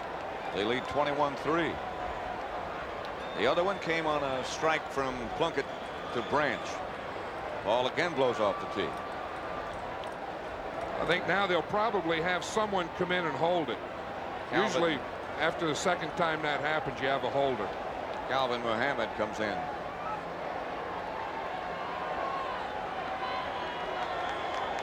Don't put too much pressure on it. Just don't let it blow off. Bounces it up the middle where it's picked up by Darryl Grant, I believe, who likes to play on the special teams, and there he still goes. It's a runaway truck. Let's put him back in there again. See, the last guy that hit him was Chris Barr. Grant fell right on Chris Barr. Let's look at it one more time. You see, Squirek read that all the way. He was in there for pass defense. He had that back out of the backfield. He saw the screen develop, started to run over there. Boom, just picked it right out of the air. So turnovers, something that the Redskins don't do much of, or didn't during the regular season, has happened to them in Super Bowl 18, and the Raiders have taken advantage. They lead 21-3 as the two squads head in to the locker rooms. Raiders 21, Washington 3. At the end of the first half, the teams are back on the field now. Washington will have the ball first as the Raiders will kick off. Look at this. Teams that have led at the half have won 13 out of 17 of the previous Super Bowls. So the odds, certainly at the moment at least, favor the Raiders. And then when you lead by 18 points, I would imagine those odds would favor more, huh? I would think so. Chris Barr to kick off, and again the ball is blown off the tee. Pat Summerall here with John Madden. Alvin Garrett is back deep. And the Redskins and Joe Theismann and his offensive unit will get the ball first. Barr's kick will be 5 yards deep in the end zone, and Garrett's going to bring it out. Garrett out of the pack. Garrett out to the 30. Kenny Hill finally made the stop, but a 35-yard return. I didn't think he'd bring it out. Well, you know, it's interesting. That usually happens when you don't think they're going to bring it out. I think the coverage team comes down, they see the ball kicked in the end zone, and they say he's not going to bring that one out, and they relax a little, and that's really not a bad time to do it. Redskins out quickly. First and 10, they're on 30. John Riggins back in the game. They don't get something going reasonably quickly, we won't see much more of Riggins. Theismann fakes to him, going on first down, throw for Charlie Brown, his first catch of the day. Charlie Brown had been shut out until then. 23-yard pickup. His first catch of the day. Here it is. Well, they're probably talking about that at halftime and saying, look, we have to get the ball to Charlie Brown. We see there Mike Haynes on him. We see he's on a man-to-man. He was tight coverage. Charlie makes a good move right there. A heck of a throw by Theismann. I don't know that Mike Haynes got up. Haynes is coming off the field. Well, you know, he stayed down there for a while. He looked like he was a little groggy, and they've replaced him now. Ted Watts has taken his place. The Redskins really went to work on Watts the first time they met. Let's see if they come back with it. Theismann knows he's not loosened up. Yep, they give to Riggins. Riggins over the right side to about the 42. Reggie Kinlaw made the stop. Bob Nelson helped out. Let's go back one more play and see if we can figure out what happened to Haynes, and here he comes back in the game. Well, he's okay now, but I think he just went down. Now watch him right here at the end of the tackle. Charlie Brown comes on him, and it looked like Haynes hit his head on the turf. Just stunned him a minute because he's back in. Brown is flanked to the left. Now goes in motion to the right. Again, Riggins wrapped up by Alzado. Right at the 40-yard line. Rod Martin was there to help out. I'll tell you one thing, Pat, in that first half, if you had some kind of deal you could put on their arms to measure enthusiasm, I would think the Raiders would win that battle. They look like, you know, the intensity, the swarming, the enthusiasm that they had. Here's a guy that typifies that type of thing. Watch Lyle Alzado. He gives a slap to Joe Jacoby, goes right by him, right down the line, grabs Riggins. He's going to start pulling him backward. Yeah, get back here where you belong, he said. On third down, now it's Joe Washington. Giaquinto goes in motion, and Theismann is back to throw. Gets it out to Giaquinto with a lot of room. For the Raider 26, James Davis on the stop. 14-yard gain. The Redskins come out firing. Giaquinto, he's called the trash man. You know, he does all those things. He goes in motion, he moves, he goes in the flat and so on. He really doesn't draw a lot of coverage. The coverage on the 2 outside receivers, Monk and Charlie Brown, has been excellent. In fact, it looked like on that play they were concentrating so much on bumping Charlie Brown that they just let Giaquinto go. That was very close to being a pick on Otis McKinney. Riggins is back. Theismann rolls left. Oops.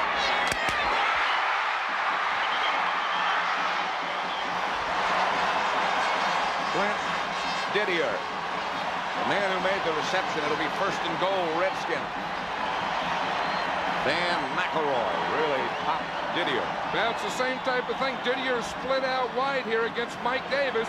That's what they were doing in the first half, getting Davis a strong safety who's usually inside, getting him out here on an island, out on a corner. You see that move, that little pivot out he made? And that ball was thrown the only place it could have been and not knocked down. That's 2 fine throws by Theismann. Low and outside. Monk is the motion man, and Theismann gives to Riggins. Riggins swirls around the corner. Riggins barrels to the 5. Van McElroy came up to hit him. I was saying in the first half, it didn't seem like the Redskins had their real enthusiasm. But in this second half, they're coming out with that. Maybe Joe Gibbs had a talk with him at halftime and said that. Watch Riggins. The best thing he does is finish off a run. Watch, right here as he's going to be tackled. Lower that shoulder, boom, and get 3 more yards. They need 2 for a 1st down. The ball is at the Raider 5.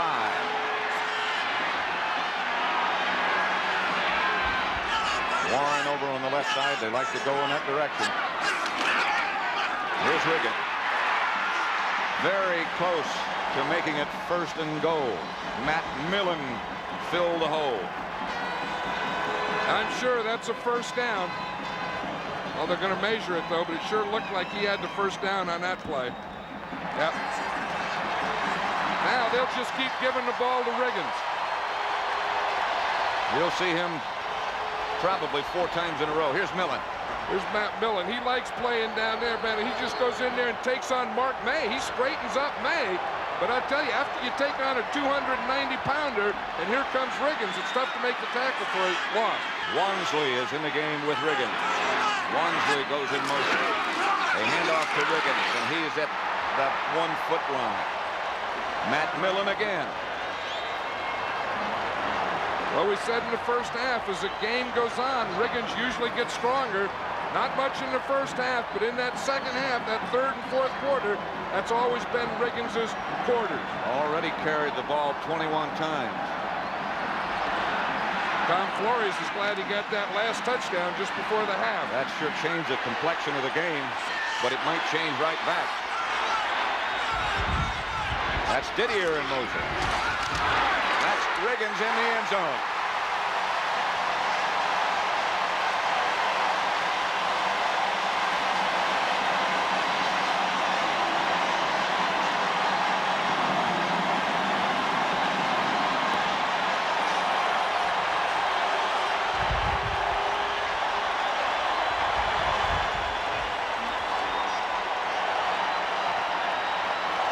Riggins came out the second half to go to work. Then he had a great lead block by Otis Wansley on that play. Redskins only have 10 men, and they finally rush to get it done. Now Theismann pointing to see who's going to pick him up. This might turn out to be a long extra point. Mosley. Block. Theismann scurries in the end zone with it, but Don Hasselbeck blocked Mosley's extra point attempt. All that confusion upset him, I'm sure. Yeah, that's a real mental error when you only have 10 guys in the field.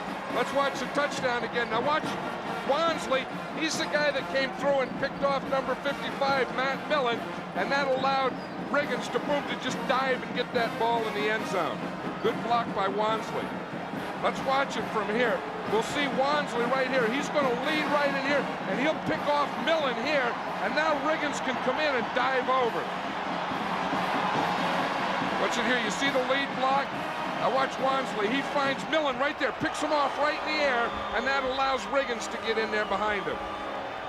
Let's see what happened to the extra point.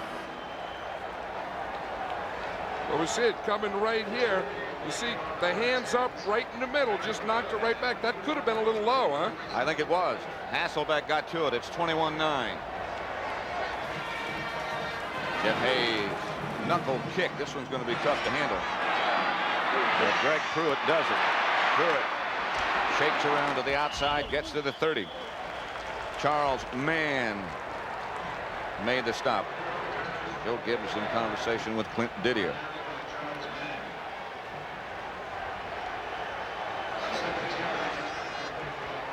Let's watch that block again. Here's Hasselbeck right here. He gets a push right in here and gets in here and blocks it. Now watch what happens. It starts out a pretty good block. We see him in here. Now watch him. He gets a push on Jacoby. Now he gets his hands up right into both hands. Those plays usually come back to haunt you. Usually never fails. 1st and 10. They give to Marcus Allen, who whirls up for a couple. Dexter Manley came down from the opposite side to make the stop. You know, the interesting thing about a blocked extra point is a lot of times you get back the momentum by scoring the touchdown. Then the momentum you gain by scoring the touchdown, you lose when you have the extra point block. They started off, the Redskins did, with only 10 men on the field. They finally got the 11th man out there, and then Theismann by that time was so concerned about that right side that he didn't line up deep enough. And then Mosley kicked it low, so what else can go wrong? Plunkett back to throw. Having time. Looking for Barnwell, and there's no doubt about that one. Darrell Green got all tangled up with Barnwell. And that is against Darrell Green. When the official calls it and stands there, that means it's against the defensive guy. When he calls it and runs back, excuse me, Gene. When he runs back to the offense, it's usually against the offensive guy. Watch him here. Barnwell turns Green. Now the ball looks like it stays in the air. Green's waiting for it to come down.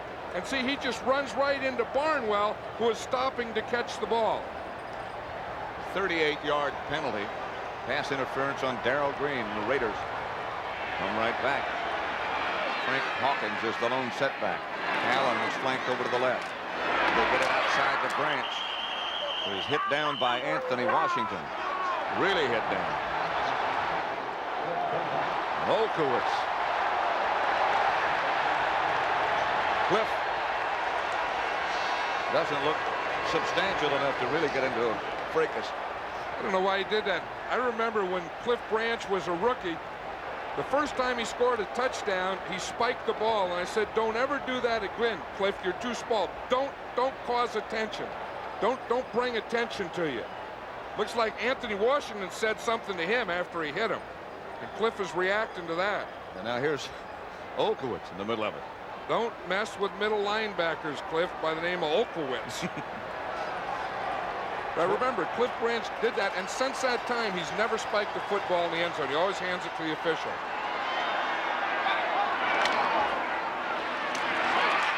Plunkett gets it to Christensen, and he is inside the Redskin 20.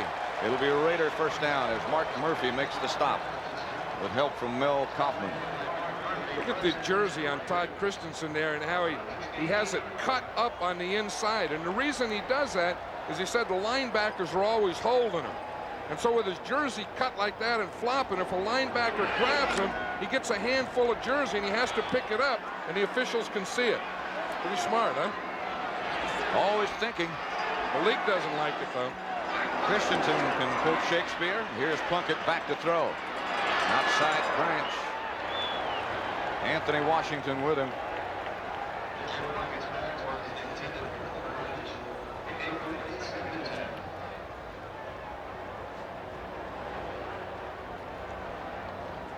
Plunkett calls 90% of his own plays, unlike so many other teams.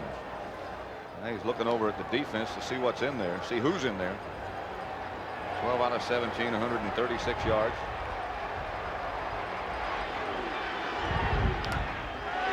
And for that reason, the fact that Plunkett calls them all, or 90% of them, Raiders very rarely have a problem with the 30-second clock. 2nd and 10. It's Marcus Allen. Rich Millot and Olkowitz combined to make the stop, but Allen is down near the 10-yard line, maybe the 11. Allen has 59 yards and 13 carries. Washington has been very, very effective, to say the least, in the playoff games. Yards rushing they've allowed. And that's total yards. 3rd down and 4 at the 11. Barnwell comes in motion. Plunkett gets it outside to Frank Hawkins. Hawkins gets inside the 5. It'll be 1st and goal Raiders. Darrell Green finally stopped him.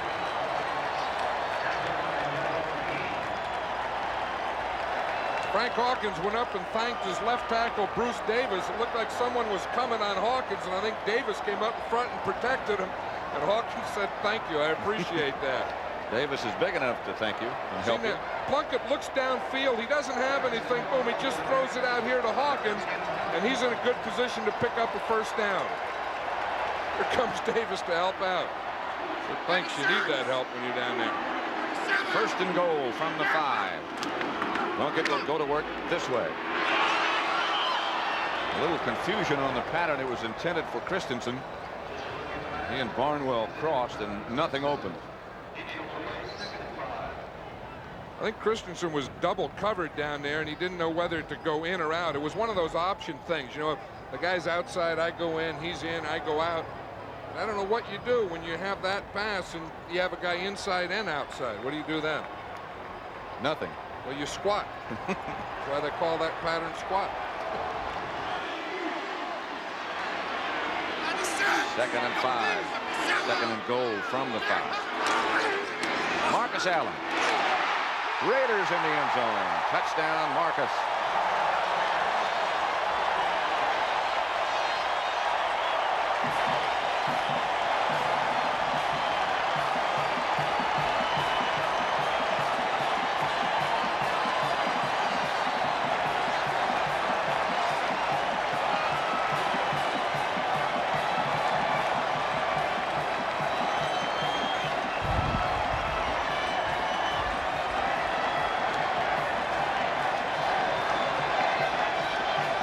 yards, 8 plays.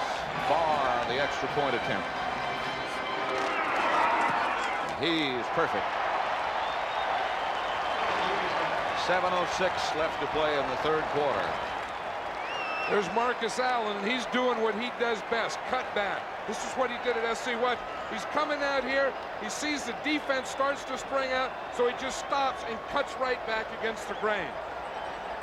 Great move right at the goal line, or about the 1-yard line. A great move.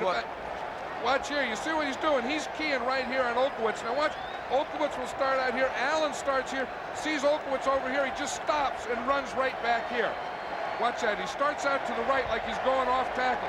Watch 52, he comes out, he over pursues. Watch that hole there, he just cuts it right back and into the end zone. He made a great move at the end on Mark Murphy. Mark Murphy, he sure did. Tom Flores, elated about the way things are going. 28-9 Raiders. Marcus Allen, he's carried 14 times, 64 yards, and that touchdown.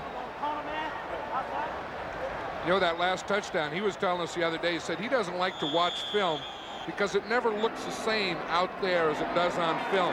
He said, I like to just react, and that's what he did on the touchdown. Hayes lines a kickoff to Alvin Garrett at the goal line. Garrett gets out to about the 28-yard line. Derrick Jensen made the stop, number 31. He blocked the punt earlier in the game for the first points. The Redskins possessions. Jensen's block punt. Then they punted. Then they missed a field goal. Punted twice more. Then they got a 24-yard field goal from Mosley. The interception. Squirek for the touchdown. And then finally the touchdown. Been a bad day for the Redskins special teams. They had a blocked punt, blocked extra point. Monk twirls in motion. Flea flicker coming, but nobody open. They finally get it out to Riggins. He slips down at about the 32. Rod Martin got those hands on him. Tell you, the Raiders were not fooled. They had everyone covered deep. The Redskins had 2 deep receivers, and they were just covered like a blanket. I'll tell you, two guys that are doing an outstanding job are Lester Hayes and Mike Haynes. They surely are. Charlie Brown has caught 1 pass all day. Art Monk, the other wide receiver, has yet to catch a pass. And really, they haven't given him anything down the middle either, which speaks well for McElroy. Joe Washington in the game. Didier comes out wide to the left.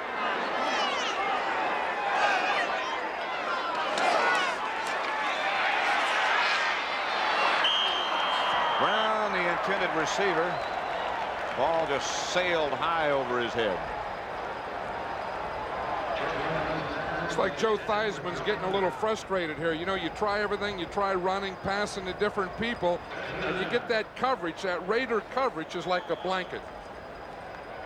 There are those signals that go into Theismann. One set doesn't mean anything. Well, the one that does was a maroon coat, jacket. That's Don Burrow. Come on. Well, Alceda says, I love this stuff. Oh, Super Bowls, leads, victories. Raiders with a 4-man front. 3rd and 9.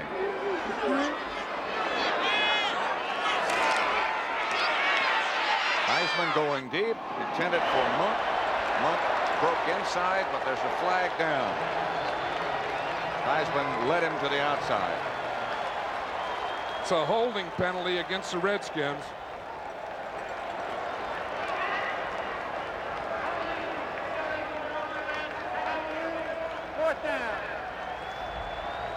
I think we ought to look. Sometimes you don't look at the coverage if the ball's not thrown there, but watch, Art Monk is yet to catch a pass. Watch why.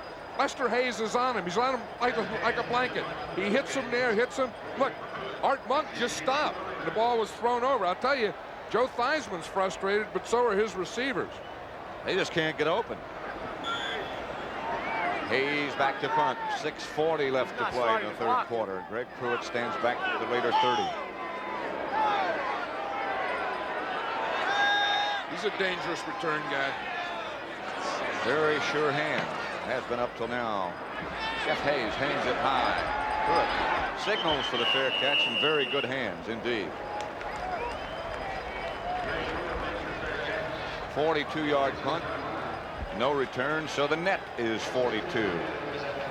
6:32 left to play in Super Bowl 18. Raiders 28-9. John Riggins with the jacket on over on the Redskin bench. He's had some problems throughout the year with a lower back. Could be stiffening just a bit. 28-9.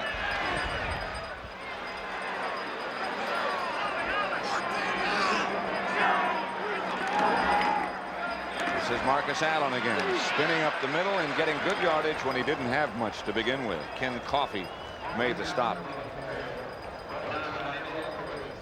Marcus Allen is having a pretty good day here. In fact, in these playoffs, he's coming pretty close to making more yardage himself against these Redskins than anyone ever has in the playoffs against them. 68 to be exact.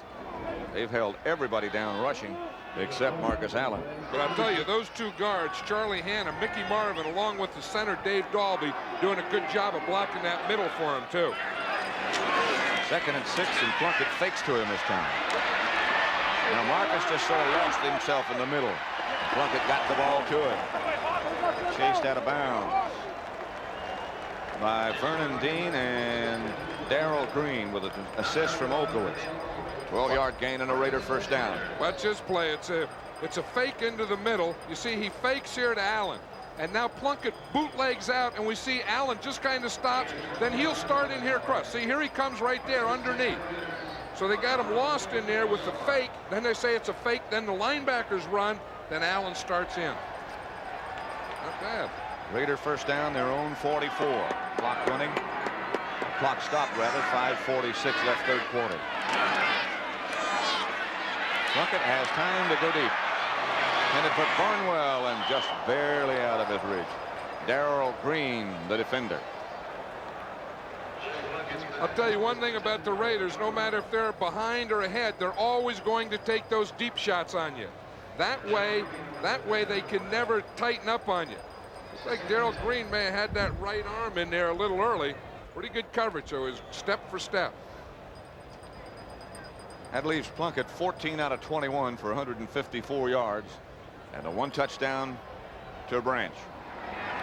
Barnwell out wide to the right. Branch to the left. Covered by Anthony Washington. Marcus Allen and Hawkins, the 2 backs.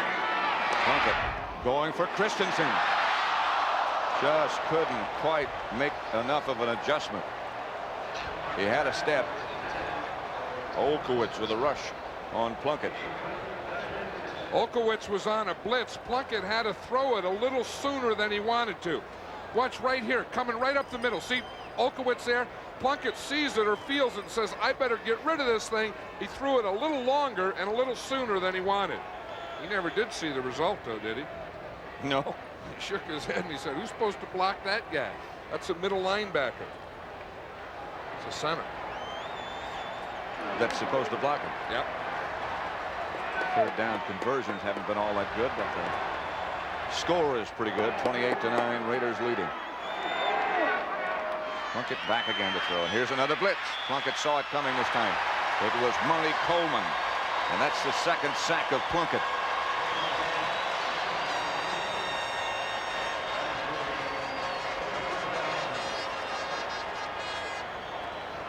Watch it. Monty Coleman will come from Plunkett's right. See, he starts back here. Plunkett sees it right now. Look, he sees it and says, okay, you got me. I'll just go down and let's not go through all that physical stuff of blitzing we have to do sometimes. Very wise choice. Nick Giaquinto back deep, and that's Ray Guy. That's why Plunkett's been in this league for 13 years. Decisions like that. Darrell Green is back there with Giaquinto. This will be Green that handles it. He can be dangerous. Green stays on his feet.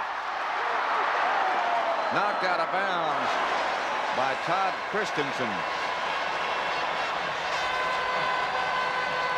Tom Flores told us last night, he said, the guy I'm worried about is Darrell Green. He said when we scouted him in college, he said we almost drafted him. We had him rated highly because he was the best punt returner in the draft last year. And he said he's the guy that I'm worried about. They don't have Mike Nelms. He said I'm afraid they're going to put Darrell Green back there. They did, and Ray Guy had to make the tackle. So the Redskins at least have good field position this time. Darrell Green's punt return, 34 yards, is the longest in Super Bowl history. Broke the record held by Willie Wood in Super Bowl II. Here's the counterplay with some room. Riggins after about 5. Looked like he might get more than that. Well, he ran into his own guy. Joe Jacoby, the left tackle, pulls to the right on that play.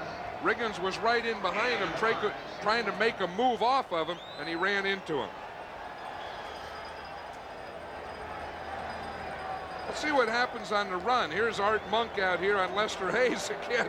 He's saying, okay, I can hit you now. Let's go. This is a running play.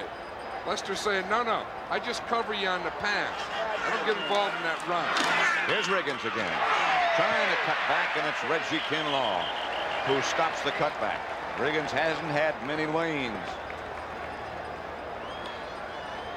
Tell you, Reggie Kinlaw has done a good job in there because the Redskins really haven't had much running in there. Let's watch him. He's in a left-handed stance, head-to-head against Jeff Bostic. You see him now. Bostic is trying to block to the outside. The guard didn't come down on Kinlaw. That left him free, and he could just go down there and close that hole on John Riggins. They said he wasn't big enough to play nose tackle in the NFL, but he's developed very well. His thighs are 32 inches. That's big enough. Theismann had a hand on him, got out of it, but there's a penalty marker down. Bill Tickell was the man who lassoed Theismann along with Howie Long.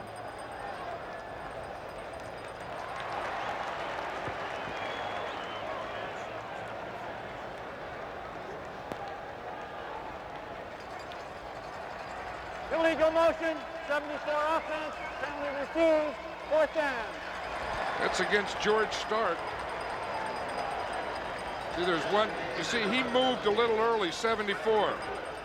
Watch down here at the bottom of the screen, though. We have a little Joe Jacoby going against Lyle Alzado. He pushes him right by the play.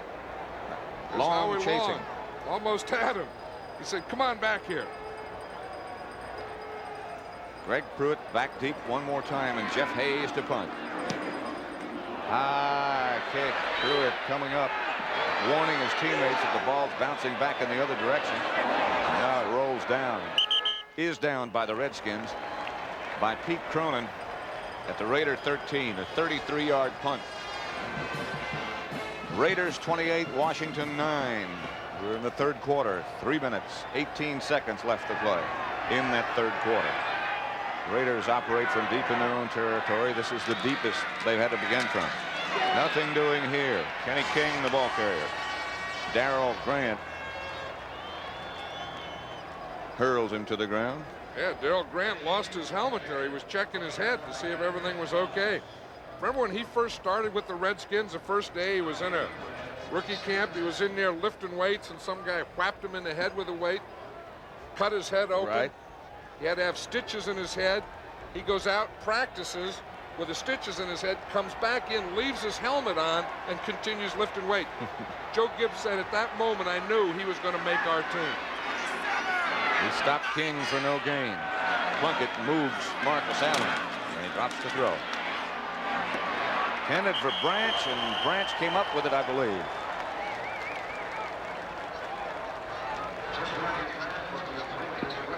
Good rush by Perry Brooks again on Plunkett.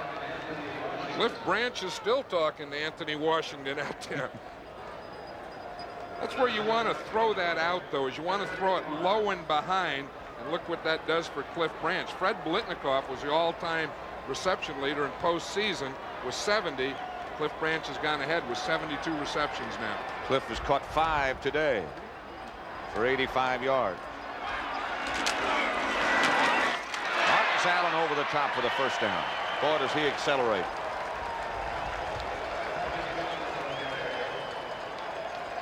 And he could accelerate then because the left side of the Raider offensive line got good movement on that Redskin defensive line. Got a pretty good push in there. That would be Charlie Hanna, Bruce Davis. Marcus Allen seems to appreciate it. He Yes. goes back to the huddle and says, thanks, guys. You have to thank those offensive linemen because they don't get a lot of credit, you know. Buy them steaks or give them watches or something. With Plunkett back to throw. Fumble. Branch caught it, lost it, and there was a scramble. There continues to be a scramble. This is going to be an interesting one. Redskins got a turnover.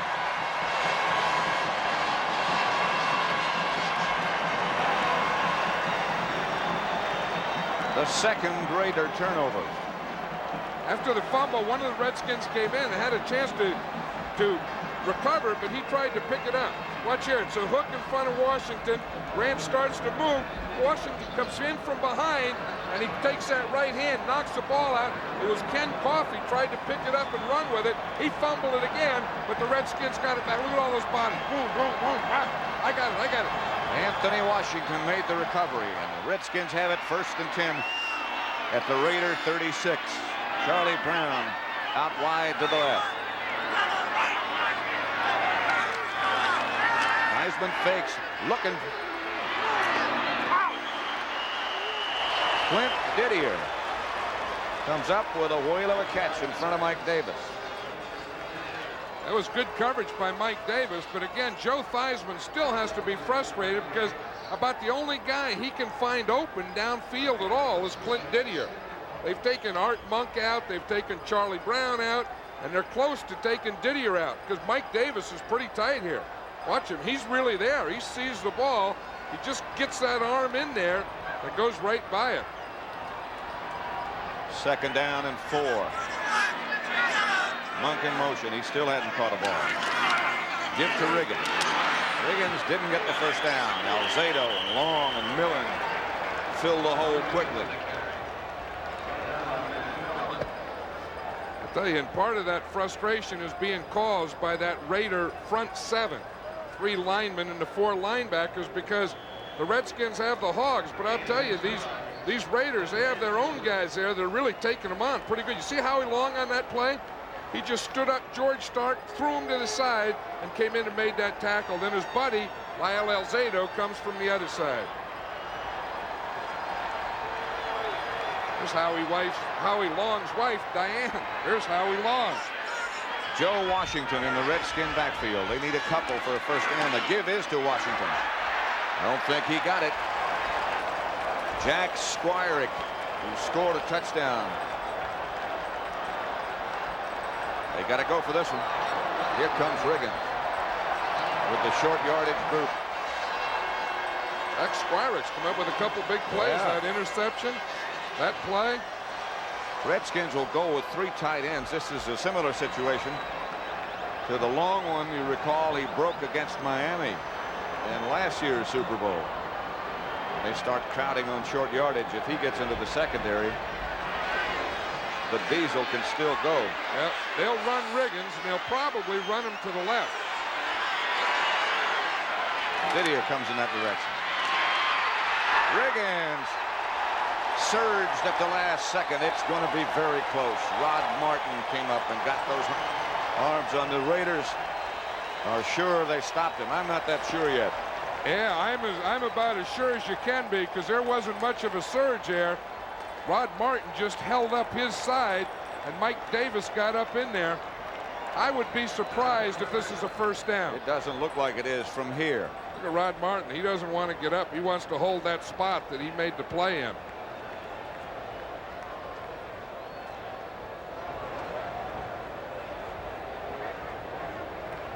Redskin offensive unit is still on the field, but strolling in the other direction. Theismann had gone.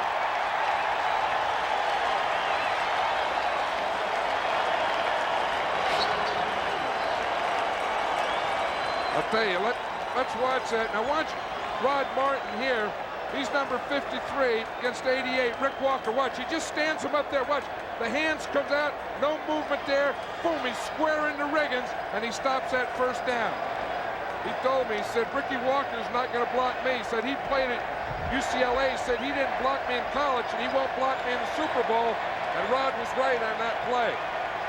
Ricky Walker's from UCLA, Rod Martin from USC. He said he couldn't block me when we played against each other then. He's not going to block me today. He didn't. Only 12 seconds left to play third quarter. Here's Marcus Allen. Cutting back upfield, and Marcus Allen could be gone.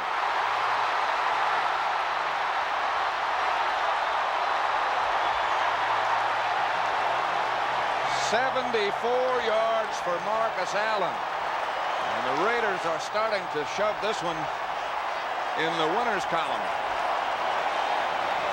74 yards.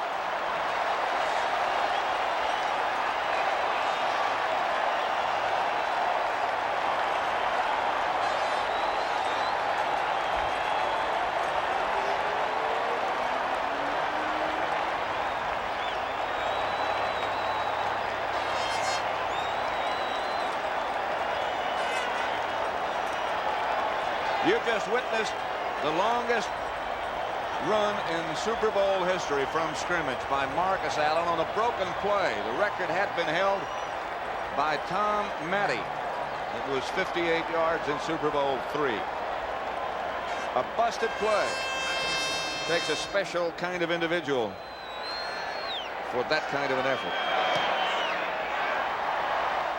Barr's extra point is good. Raiders 35, Redskins 9. You don't teach that kind of running. This is reaction. This is a great running back. Watch him. He starts out here to the left. He feels the force of support coming. He says, oh, I can't go there. There's strong safety. Ken Coffey there. I'll start here. Now I see a cutback against that guy. Now I see open field. I'm just going to turn it on and take it into the end zone. That is a heck of a run. You don't teach that. You don't practice that. You don't see that on films. That happens. Spectacular run by Marcus Allen. 35-9. Looks safe, but you never know. Matt Millen likes to pick up people, doesn't he? That's the end of the third quarter with the score. The Raiders 35, the Redskins 9. Marcus Allen now with 156 yards rushing. 74 in one chunk.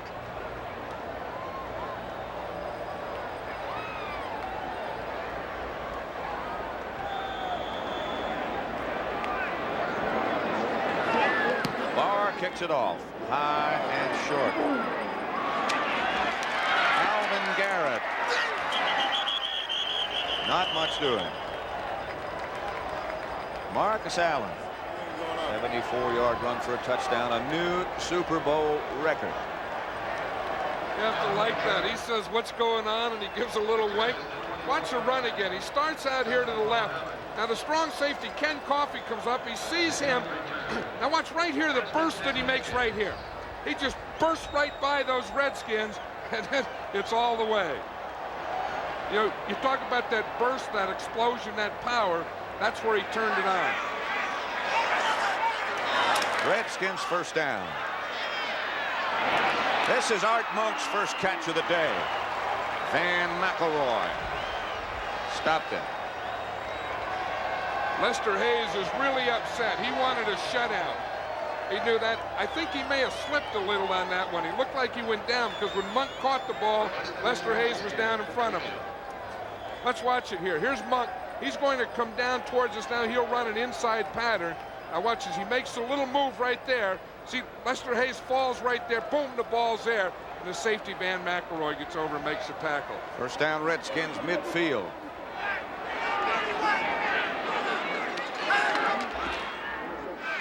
Theismann looks left and there's no one there. It was intended again for Monk. Haynes on the coverage. Hey, Mike Haynes really has been a blanket over there on Charlie Brown or whoever they line up over there. You know, he almost didn't play football in the NFL this week. Remember, I mean, this year. Remember, he was a holdout with the New England Patriots, and just the trading deadline, the Raiders made a trade with New England. He said, had that not happened, he said he probably would have gone to the USFL. And here he is in the Super Bowl. He has Charlie Brown this time. Ronnie Warren, the tight end. That was Didier in motion. Theismann has to work. Scramble. He's down. Jeff Barnes came flying in. Theismann had no place to go. That's right. Jeff Barnes gets credit for the sack, but here's where the real credit should go. Joe Theismann was looking to his left. He was trying to go to Charlie Brown. Watch Haynes. He's really frustrating those receivers. The receivers aren't even running patterns anymore. They're just running up the field and stopping. The Washington bench very dejected at the moment, with good reason. 35-9, they trail.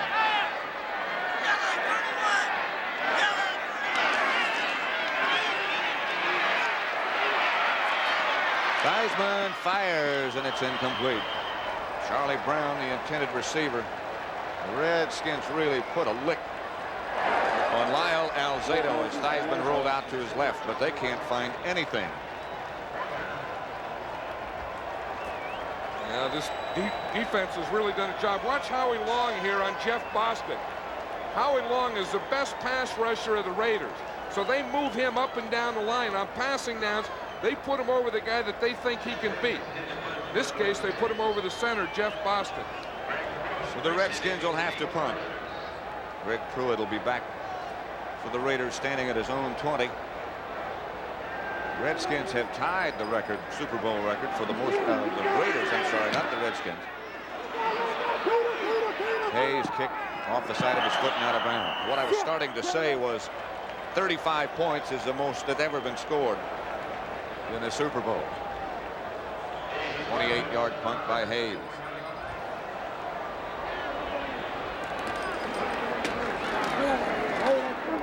Marcus Allen over the left side again. Stopped by Darrell Grant. Got a couple.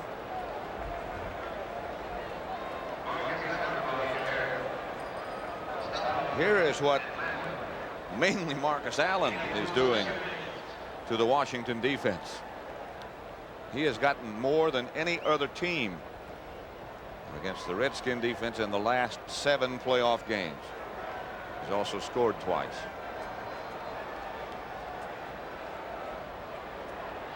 Very famous number he wears. Here's Allen straight ahead outside the 35 to about the 38. Todd Liebenstein tripped him up.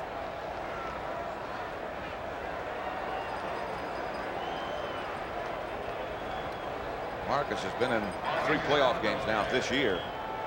Against Pittsburgh, 121 yards. Against Seattle, 154. And in the Super Bowl game, 152. Really closing in on a record. It's not a bad playoff deal, huh? Not a bad deal at all. I'll tell you, those 5 guys up in front, though, are doing a heck of a job on this Redskin defensive line. They really are.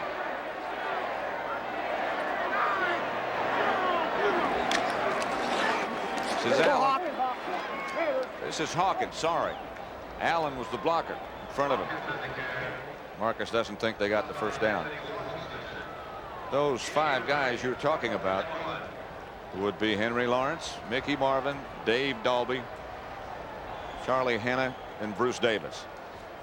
They were upset with me in the championship game, and here's the guy that was upset, Henry Lawrence, but somewhere I said Joe Jacoby's the best tackle in football. And the first thing they said when they got to town and I saw these guys, he said, who's the best tackle in football? I said, well, NFC. We'll see who's good. They've got Darrell Green again back with Giaquinto. Ray Guy is set to punt. Kicking away from Darrell Green, and a typical Ray Guy punt as Giaquinto signals for a fair catch and makes it at the 15. 10:55 left in the ball game, and time shutting down on the Redskins. 35-9 Raiders. Redskins scored after the kickoff to begin the second half, but haven't been able to do anything since then. Joe Washington has replaced Riggins. Joe Theismann is going to have to put it up every down if he has time. Theismann has to run. Runs out of bounds. Is hit in the back. Jack Squirek chased him down from behind. Howie Long put the pressure on early. I'll tell you, it's the same old thing. Theismann just can't find anyone open. There's no one open on that football field. That's what's happening to him. And as we said earlier, if the Redskins can't run, if they can't get in that rhythm, they really have some problems. And that's what's been happening. Let's watch this coverage out here. There's Mike Haynes, man-to-man on Charlie Brown. Look at him. He's just mirroring him everywhere he goes. Look, he's right there. Boom, boom. You go here.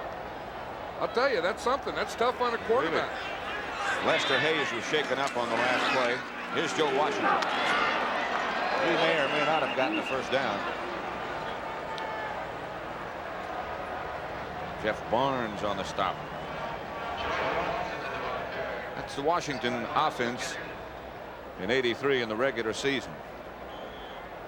They averaged 164. Today they've gotten 90. And that's one of the things that you said at the beginning of the show that the Redskins felt they had to do. That was run the football. I think the Raiders thought that same thing and said there's no way they're going to, because they've not only been on them on the run, but they've been on them anything they've tried today. This is a well-prepared Raider defense. Theismann looking, has Charlie Brown. Brown chased down by Van McElroy and Mike Haynes. 60 yards from Theismann to Brown. Charlie got Mike Haynes on that one.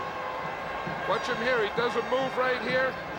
Gets the push. He's looking here. He gets a step on him. Haynes is looking back. Good throw by Theismann. Charlie Brown would have had a touchdown, except the weak safety, Van McElroy, gets over here to make the play right at the end. Like both of them did. Charlie Brown staying in there, though. It's been a tough day for him, but he's hanging in there. 2 receptions for 83 yards. Redskin first down at the Raider 12. 9:26 left to play. They got to go to work in a hurry. Set Joe Washington up on the right side with no running backs. Yellow 31! Yellow 31! Theismann fires across the middle, incomplete. He had a man, Art Monk. Would have been only about a 4-yard gain. Van McElroy on the coverage.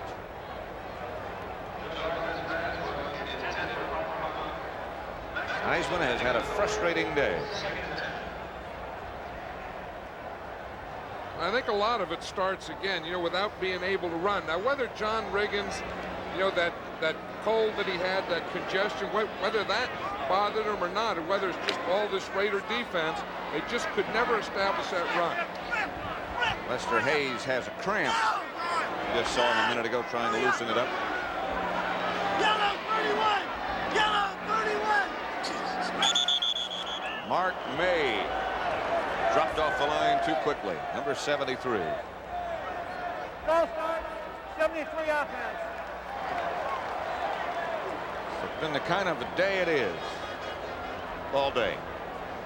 9:04 left to play. Mark May, one of the 2 big, huge guards, the Redskins. Probably we have seen the last of John Riggins, and that's one of the things that the Raiders knew they had to do, was shut down Riggins. Not many people have been able to do it, but he's only had 64 yards and 26 carries today. Yellow 31! Yellow 31! Looking for Didier. Can't do it. McElroy was coming over to help out Mike Davis. You could see him moving in that direction before the ball was snapped. That'll make it 3rd down. Penalty against the Raiders.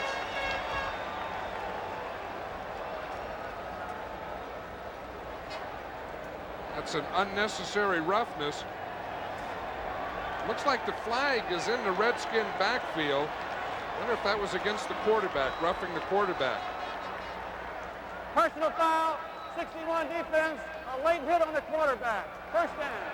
That would be Dave Stalls, number 61. It's first down, and that makes it 1st and goal from the 8. 9 minutes exactly left to play.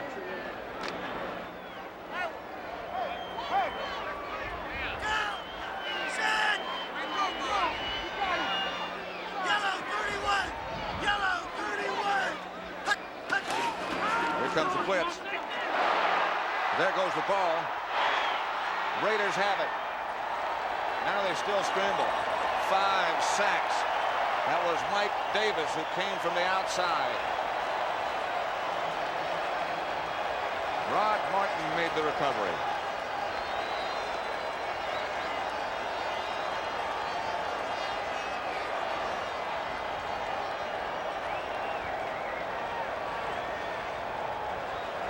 I'll tell you, that's the element of surprise. Watch Mike Davis. He's right here. He's going to come. Theismann starts back. He doesn't even see him. Hits him from behind and knocks the ball out. Watch him. You see Davis back there. Look, he starts to sneak up, Boom, here he comes. They're blocking the inside. No one blocks Davis. Theismann doesn't see him, hear him, or feel him till it's too late and the ball's out of there. And the Raiders recover and take over in good shape. Theismann never saw Davis coming. Didn't hear him coming either. And Joe Gibbs, it's been a very long day, and there's his reaction. Nothing has gone right. The Raiders said we have to take care of those Redskin wide receivers and shut down the run. And they've done them both. They've also sacked Theismann 5 times, and Plunkett gives to Kenny King over the left side. He got maybe 1 or 2, but nothing more. Dexter Manley led the defense. You know, Jim Plunkett is something, isn't he? You know, he's a guy who's a leader, a quarterback, but he kind of takes a background all the time. He's had one of those careers that's been like a roller coaster. Heisman Trophy winner, New England, you know, good and then down. Trade to the 49ers, waived by the 49ers, picked up by the Raiders as a free agent.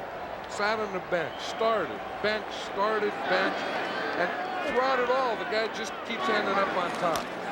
He is back to throw now. Flags are down. Cliff Branch wide open. Mark Murphy, the defender. They're saying it's against the Raiders. Plunkett said that that period when the 49ers was the low point of his life. He thought about giving the game up at that point. He also said that that was really the only time he ever lost his confidence. He said these other things, like this year he was benched. He said he still knew he was a great passer and a quarterback. He said he didn't lose confidence in only one Illegal time. motion, 46 offense. That's exactly what he called himself, a great passer. And that is confidence.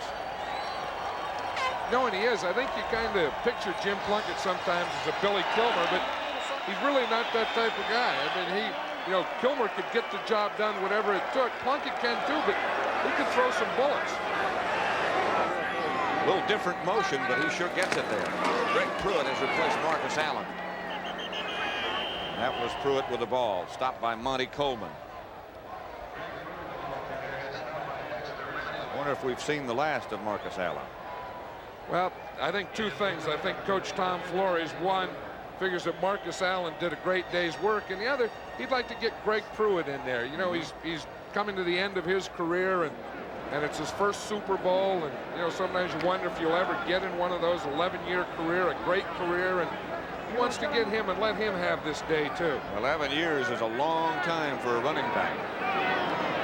Riggins has been longer. The Redskins showing blitz, and here's Plunkett picking it up, trying to get it out to Branch, but it was deflected by Dexter Manley. And so Ray Guy comes on. There's Marcus Allen. He doesn't appear to be injured in any way. And there's big Art Shell there next to him. You know, Willie Brown was elected to the Hall of Fame yesterday, and that guy right there is going to be one, because when you talk about tackles, you talk about pass protectors, you talk about guys doing what has to be done, that guy right there with that cap on is one of the best that ever played the game up there. He is now one of the Raider assistant coaches, working sort of with individuals with technique and things of that sort. And I'll tell you another thing about him. Someday he's going to be a head coach in this league. I hope so. A rocket by Ray Guy gets over the head of Giaquinto and gets out of bounds. Good kick by Guy. He thinks they're going to have a new ring. 53-yard punt by Guy, no return. 35-9, the Raiders lead. 7:14 left to play. Pat Summerall and John Madden, 35-9 the score. The Raiders leading the Redskins. The Redskins start from their own 17-yard line. Theismann goes to work. Charlie Brown in front of Lester Hayes this time. See, 55, Matt Millen was over there talking to Charlie Brown. They say he was something. Rich Malott, linebacker of the Redskins, played in college with Matt Millen, and he was telling us that when he played, he wore one T-shirt all year, yellow. He said it kept getting yellower and yellower as the year went on. It was not yellow when he first put it on. It was the only shirt he wore. That's my kind of guy, huh? One shirt, that's all you need. On first down, Theismann chased by Howie Long. Gets it to Joe Washington this time, and Joe gets about 5. Greg Townsend came over to help out, along with Jack Squirek. Think about Jeff Barnes and Jack Squirek being backup linebackers. Raiders pretty deep in that spot.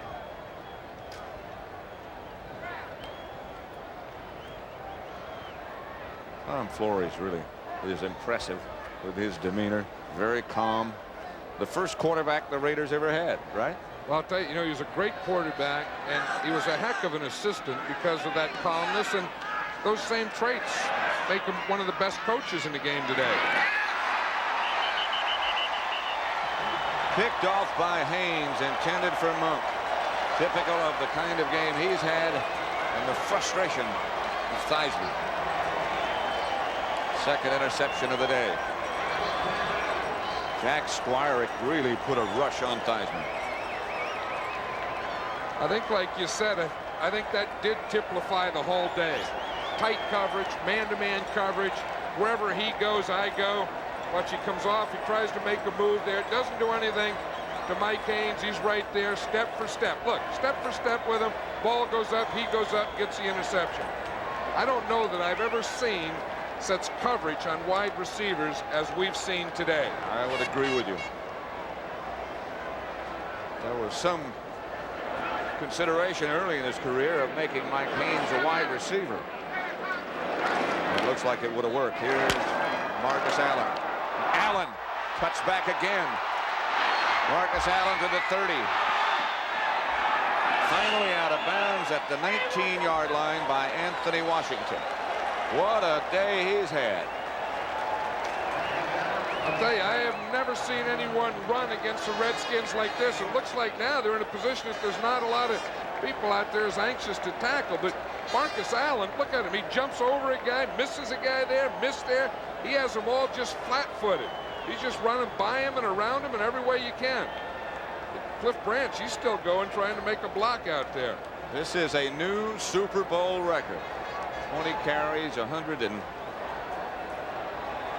I don't believe that is quite correct. I think it's 191 yards. There it is, 191 yards rushing today. Marcus Allen. Greg Pruitt fires straight ahead. I'll tell you, one of the guys doing a good job in that Raider offense is the center, number 50, Dave Dalby. You know, in the history of the Raiders, they've only had two centers. One was Jim Otto, who's in the Hall of Fame, and the other is Dave Dalby. And he's really been doing a job in that middle there. Barnwell comes out. Hasselbeck replaces him. Grady. And to go with the two tight ends. Hasselbeck is always on the left. Christensen on the right. Hawkins down to about the 12. Maybe a yard or two shy of the first down. Mark Murphy came up to make the stop. The Raiders trying to put it in again. 5:18 left to play. This one will join some other trophies. Watch the center, Dave Dalby. I was just talking about him. Watch how he fires out on Neil Okowitz. Watch it, boom. He just gets that head in there, just gets that movement back, and boom, in comes the back right in behind him. I'll tell you, he's had a heck of a year. That guy could be a hog, too. He would fit in against him. I would imagine. Here's Pruitt. Greg Pruitt to the corner, to the 1. Neil Okowitz finally stopped him. You see the block by Frank Hawkins? Frank Hawkins was a fullback on that lead. I'll tell you, if you're a fullback and you're going to lead, you ought to lead the way Frank Hawkins did. Good block, Frank. Let's watch him. It's the I formation. Hawkins is the first back. Pruitt's in there behind him. Now watch Hawkins right here on Coffey. Watch him right there. Just drive him right there, right into the ground, and Pruitt was able to get down to the 1-yard line. Did not leave his feet. Stayed with the contact. First and goal from the 1. Not in. It was Pruitt. You know, talking about Frank Hawkins, he's the guy that is a Raiders short yardage specialist. I'm surprised he didn't get the ball, because usually in short yardage they give the ball to him. Maybe they'd like to see Pruitt score. Talking about this being the first time to the Super Bowl for him.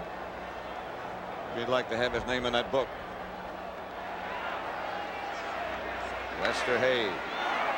Those two guys that really had good days. Jensen was the man in motion. Neil Okowitz again stops Pruitt. I think Plunkett, he did. I'm sorry. I think he missed the handoff on that one. That has to be what happened. Look at him. He's saying, hey, what happened? You went too wide on me. That'll happen sometimes. Those backs are watching the hole. Sometimes they'll get out there a little wide and the quarterback can't reach them. The other sideline, that pretty well tells you the story, what kind of day it's been for Joe Theismann. Pruitt is deep. Hawkins in front of him. It is Pruitt. And he is hit behind the line of scrimmage. That'll bring up a 4th down situation, and Barr will come on. Neil Olkowitz hit Pruitt and knocked him back.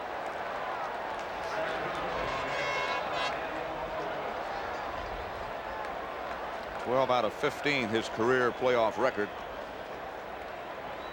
This one will come from about 21 yards out. Howie Long. He's had a very busy day. This could be a new Super Bowl scoring record if Barr makes this.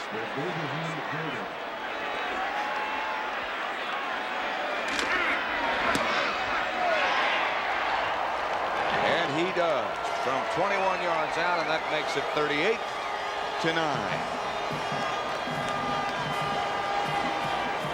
Reason for jubilation. Green Bay scored 35 once, and Pittsburgh scored 35 once. 38-9.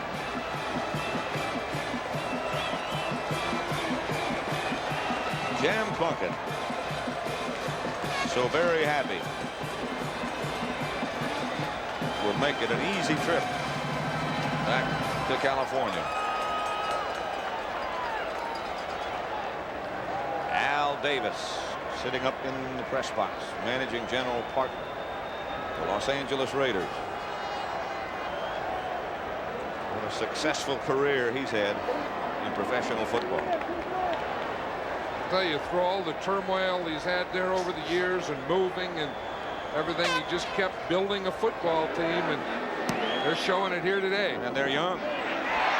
Redskins can't pick it up. Now they finally do fall on it and do manage to recover.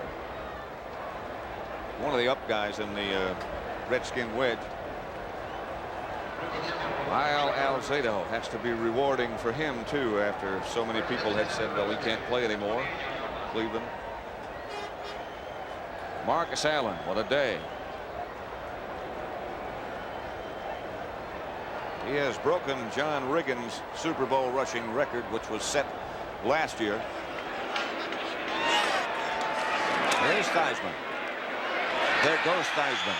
Chased down by Greg Townsend. Sack number 6 against Thiessmann. I tell you, Greg Townsend, a rookie, you know, he just comes in as a pass rusher. The one thing he has is great speed. Now watch him. He's not a physical guy. He doesn't try and go through. You see, he tries to go around. You see what he did to George Stark? Just boom, up the field, got that arm inside, right around Stark, and got Thiessmann. I'll tell you, they have 2 rookies on this team that have really helped this defense. It's that guy Townsend and the other guy, Bill Pickel. A rookie from TCU, 38-9 at the 2-minute warning. James Garner, who is a very avid Raider fan, attired in silver and back, cheering. Thiessmann trying to screen left. Got it out to Giaquinto, who has no place to go as Jack Squirek again makes the stop. Darrell Green, who had such a spectacular rookie year, is going back to Washington, he told us. Clean out his apartment and then go back to school, get his degree. I'll tell you, he's had a great rookie year. He really has. In the playoffs, he was just all over the place. And, you know, the Redskins have had a great year. They won more games than anybody else. That's Art Monk, who can't hang on. Back there with him, Kenny Hill. Redskins are going to punt. How about a good year for Ted Hendricks as far as satisfaction is concerned, not with his own physical condition and certainly not being able to operate at 100%, but this has to be satisfying for him today. I would think so. He's down there taking pictures. You see him though, he points to Marcus Allen. He said, not me, it's him. It's him. He did it, I didn't. But Ted's been a part of it. He's been a part of this team for a long time, or professional football for a long time. Just signaling number 1, and there can't be too much doubt about who is number 1. Hayes hands it high, and Pruitt handles it after signaling for the fair catch. 41-yard punt. Your most valuable player in Super Bowl 18, Marcus Allen, 20 carries, 191 yards. Set a new Super Bowl record. Couldn't really vote for anybody else unless you could vote for the whole Raider defense.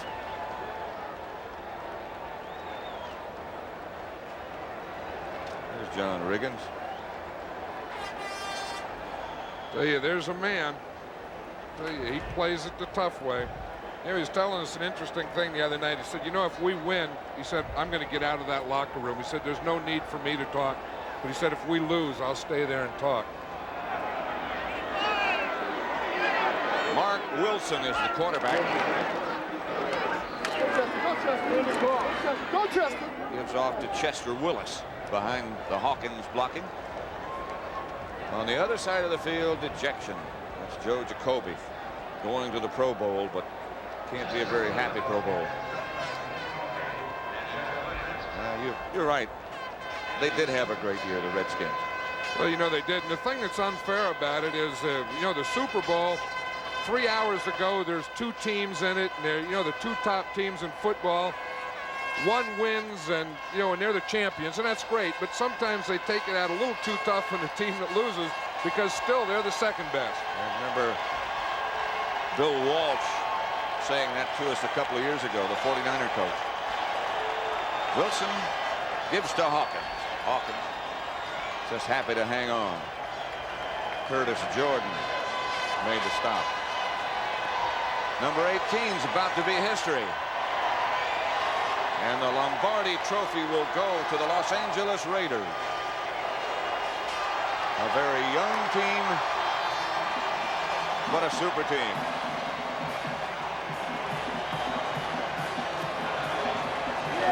Flores on the shoulder.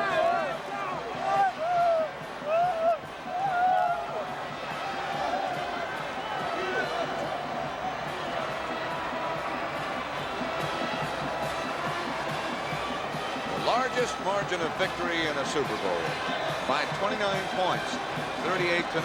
The Raiders dominate the Redskins.